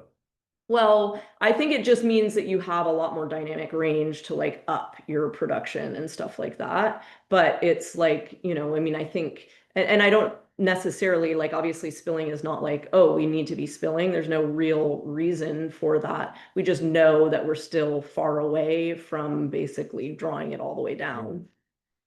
What is the plastic thing? This is, yes, unfortunate, but this is basically the state of the radial gate. And if we didn't do that, our steady state is worse because we're just leaking everywhere. That's just on top of the concrete. Yeah. So we've been talking about anyway, just like trying to think of, because really it's, I mean, obviously the plastic is sitting on the other side, blocking the water, right? And so, you know, is there a better sort of interim thing, you know, like we were just kind of talking about this at our staff meeting the other day, because I was like, it's really unfortunate that I have to show this like plastic bag every time I show our water source. And can we like, I mean, we're having the radial gate assessed for exactly this reason, but that's obviously going to be a long project. And is there something that's like more, you know, functional? Because this doesn't even work that well. That's the other thing. It's like kind of gross. And then it's also like, can we think of something that's more durable during this period? Yeah, that's kind of where we were going, is like just some huge piece of rubber that sits upstream and is kind of just through the water force, just like stuck against that, more like kind of like a plug or something. But it's really like, how do you affix that rubber? Anyway, it's not, we're still thinking about it, but not super obvious. Here's what the reservoirs look like. You can see the azolas slowly coming back. Still curious about this like brown little source. So weird. You know, I've brought this up before of like, if, you know, when we have the azola removed, like if we actually removed this little patch right here, would it make it come back more slowly? Well, I have a question about this. Mhm. Reservoirs, if we were to drain Woodrat 1, Mhm. does all that water go to Woodrat 2? No, Just goes into the. no, it goes to a spillway that's over here that actually drains into. That's why he complains about like, oh, we contaminated his water source. That's why I want to blame this thing as contaminating our water source. I don't know who owns this little patch of brown here, but okay, and then we've had a lot of leaks lately, primarily a lot on the booster line within the last month. So that's basically what it looks like when the booster line leaks. This is repair in action. This is, we've also had multiple leaks along Cedar. They replaced a 20-foot stretch because they were basically doing all of these, you know, nominal leak, I mean, repairs where it's just like you plug this and then something else starts leaking. And they repaired a big stretch. We still got one more leak after that, but it seems to have somewhat subsided. So that's that. Was that block of Cedar on the capital improvement project list of? Yeah, it's on our list. So it's, One of, I mean, it was one we were hoping to do anyway in the next year or 2 or 3 anyway. yes, Yeah, I so, would, yes, okay, definitely on our list of. Hope. that's good. This is a picture that Evan provided because he said that's him like at night thinking about leaks. Anyway, this is the leak that we had on Birch. And there's him repairing that. This was all in the blackberries, super embedded, and you know, I think actually Andrew discovered it when he was, you know, blackberry picking with his son. You did? No. So, Oh, yeah, Spalding. So you're saying there are blackberries encroaching on the right of way? Is that what you're saying? Yeah, that's that really, well, that we have a lot of issues with the main that goes through Birch and that whole gully thing, Yeah, you know, like the the. footpath, the swale. Yeah. That's always This way. wet. Do you track all the leaks on a spreadsheet? Yeah, because we have to do leak reports. So we basically, when they have a leak, they like, you know, essentially try to track how much water loss there is and stuff. This is Grove and what? that's just Grove in front of Toby Nemec's house. Oh, okay. And that was that repair. So actually this repair and this repair happened today. They were like out there doing all of these repairs. And then this is another, what we suspected was a leak, and Kevin, actually, I think you brought this to our attention as well. This is some damp region that we were, our transmission line is kind of near this. The more we've looked into it, the more we're thinking it's not actually a leak. It seems like it's collecting up further. Maybe it's like some kind of weird spring or something, but we're trying to, just like kind of keeping an eye on it. But right now we're not gonna dig it up or anything. No, that wasn't me, because I didn't hike up the road. That's up the Royal Honda. Oh, where were you saying that I you've was up, seen? on Mesa Road, just like between that and the treatment plant. Oh, maybe at the booster line. Yeah. Okay, yes. Probably the one you showed earlier. Oh, okay. I thought you were talking about this transmission No, line. Oh, because I think you started talking about the sign. Yeah, I'm And not, so I I- didn't walk up there, so I wouldn't have seen it. Well, thank you. Really wanted to. Yeah, and speaking of which, so we did finally, I think I was telling you guys that I was hoping that the park would do this since it's their land, and I felt a little weird about closing off park land, but basically it didn't seem like they were ever gonna get to it, so we finally put a sign up. Yes. We also, since I last talked to you, we did major upgrades at the plant. These were ones that you guys approved, but this was basically this is the interface that now is much more intuitive, and you get to see where the filter is, what it's doing. Anyways, the staff is very happy with those upgrades. Right. And this is John Lewis and his protege or something. Yeah, this is the guy that's retiring, right? Yeah, and I think it's really, again, just to remind you why you get, it's a hefty price tag. But basically, this was the situation where these were super defunct. We were ordering parts off eBay, and even then it was our parts were too old to interface with those. So it just became a point where we needed to bite the bullet and upgrade. We continue to work on the Wells project, our UV treatment equipment from Trojan, which you guys, I think, pointed that out. That was the one where you're like, why did we pay for this twice? And it was like, anyway, so it was hefty price tag associated with that. That's arriving soon. We've done some other major equipment purchases for both wells within the past month. And then finally, just wanted to encourage the public. We've only got 6 new participants so far. So it's very slow going, but people I think are happy that we finally got some online billing capabilities. New from when it launched, Yep, Including us. so not including you guys. That's why it's not. Come on. I'm Yeah, on. so it's I think it's 10 total with Okay. the board members. Slowly but surely. So encourage your neighbors to, and we'll continue Put a to. notice at the drive-in at our sign as you drive in to encourage people to. Oh, that would be a good transfer to idea.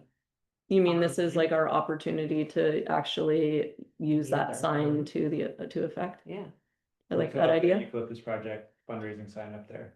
Is that Right, what you're talking about? Yeah. yeah, it could go above it, Yeah, but basically a QR code or whatever to, sign up online. well, if you guys want to direct me to do that, please let me know. Basically, we're collecting information from, if people complain about it or positive. The idea is hopefully we have more than 10 participants by October. And then we'll report out on how it's going. I think it just came out with another bill, right? Did she just, and That's the thing. I think as bills go out, hopefully people will sign up because Yeah. Yeah. As long as there's a little announcement, sorry, I think I received mine online, but is it coming from Annie? Yeah, if you'd like to pay. I think it's coming directly from the program itself. You got an email from the Annie support. No, but you're saying you got an automated email about. like, that okay. you know, over. It should This is send the you, Belle, I don't know, Annie's kind of our expert in this program now. Yeah, I got But I don't know, Belle, if you know, my understanding was that there was an automated email that would go out as part of the billing. Yeah. Yeah. Yeah, I think you can, well, I think it's sort of like you sign, she alerts you probably when she sends the bills out right now. And then you can sign up for e-billing and sort of get your bill electronically. And then you can also sign up for paying for it online. But I think the first communication might be in your paper bill that we're sending out, the quarterly ones. So like, Kirsten may have gotten hers, but the other folks will get theirs next month and other folks next month. And then Okay, there'll here it more is. information going out. It's called View My Bill Notifications. Thank you. Yeah. I did receive it on the 8th. Okay, Online. yeah. 'Cause Yeah. I'm signing Did you, online. and you Email. signed up for e-billing, like you can sign up for e-billing and pay your bill in person. That doesn't, and you'll get your bill online. Or you can also sign up to pay your bill online as well. But Yeah. sorry, Bill, just to clarify, when you're saying get your bill online, like what they're talking about is automatically the bill is being sent to their email. Yeah. I believe Is so, that- yeah. Okay. Yes. It's But not- I guess I'm always looking, because I get a lot of people, not bills for me, but people wanting bills. So I'm looking for the named entity of what it's coming. Okay, yes. So I didn't know if it was coming from Annie, but The thank you. subject line says Bolinas Community PUD bill available online. Yeah. That's the subject. Yeah, and it's through our software, like our billing program. They kind of run the whole thing. So it's not, Annie's not, I don't believe that Annie's sort of pushing the bill through. I think if you sign up for e-billing, then the whole program just sends you your bill electronically. Forward to you what I got, just so you know Okay. what Mhm. we're. Oh, I have two Yeah, questions. Why does it say Bolinas Community PUD? And not? So I guess it was just PUD, Public Utility District. Maybe they didn't have enough room. That's a question for Annie. I actually don't know. There's nowhere else in any of our literature that says Bolinas Community PUD. And also, But the it looked like PUD an bill- electrical company with the birds on the wire. I was wondering what the origin of that image is. Yeah, I'm not sure. Again, I think Annie might know. The billing program that we use is very inexpensive, which is great, but it's not high, super high tech. Like flip art or anything? It's online. Royal. No, I mean, I thought that this was a default too. Oh, yeah. Okay. I don't know. Annie set all of this up and worked with the program, so she does. So I'm sorry, I don't know the answers to these questions, but I can find out. But I We'll think let you know. somebody asked her about that before, and I think this was like a default, and she Yeah. was like, you can't even change that image. Yeah. It's kind of weird. It is. Okay, that's it for me. Okay. Okay, so we go down to special reports, there's none, and committee updates. Resident permit parking plan committee, is there anything? Yeah, I was just going to report verbally, just sort of to wrap it up in terms of that all of the permits have been sent out to everybody. And I think enforcement was supposed to start maybe last week. I don't know. I think it sort of trickles through. It sounds like the sheriff's office, it kind of trickles through to their, you know, sheriffs. And I'm not exactly sure if haven't heard from anybody about getting tickets at this point, but it's all moving forward now. Good, nice. I mean, the only thing I'd add is something that Belle and I were discussing, which is basically this work is kind of coming to an end. Yeah. And whether next August you guys want to formally kind of ask the members or let the members of the committee know that we're like closing up that ad hoc committee because it's basically done its work. Sure. And I think that Sherry is done. And I feel like if Sherry is done, then probably the committee is done, but there was some question as to whether other members wanted the committee to continue. And I feel like it's important for, I mean, even just from a legal standpoint, ad hoc committees are supposed to have like a very discrete thing that they're carrying out. Yeah. And so, I would suggest that come forward to you guys in August. And if members of the public have, reasons that they want to bring forward for why it should exist, you guys could consider those. But I think that you should vote on whether this committee is continuing or Why not. don't you make it an agenda item, say proposed termination Okay, Mhm. I thought last time we met, they said they wanted to continue on. Yeah. well, this was what I was saying, is that there's a couple of members that want to continue on. Sherry is done, and I think that you guys should decide whether it's Yeah. appropriate to essentially have an ad hoc committee continue on, if effectively the job of that ad hoc committee was to develop this program. Yeah, well, Sherry is done. Or maybe- Bruce is done, and I think we're probably done. Yeah, Well, I I think think, there was some question as whether Bruce was done. I think my suggestion would be if people really want to continue to maintain the committee, then they need to come to the meeting in August and state their reasons for, to you guys about what they want to do and how they're going to do it.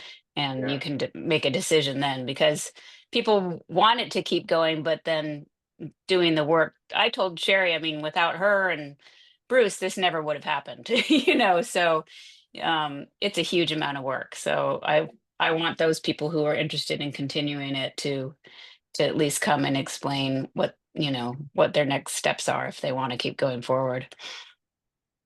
Yeah, Bill, has there been any feedback from any residents down Wharf or Brighton, good or bad? I mean, it's summer, is parking better? Better? I think because it's so new, I don't know how much feedback about just the ability to lessen the parking situation. But the most of the feedback I've gotten is people are like, why are you guys doing this? I don't think it's a good idea. But those are the people, the people who, there's a lot of people. And so the people who might be really happy about it just haven't piped up yet. Okay. Well, haven't seen them actively ticketing yet. Right. So. I don't know if they've ticketed yet.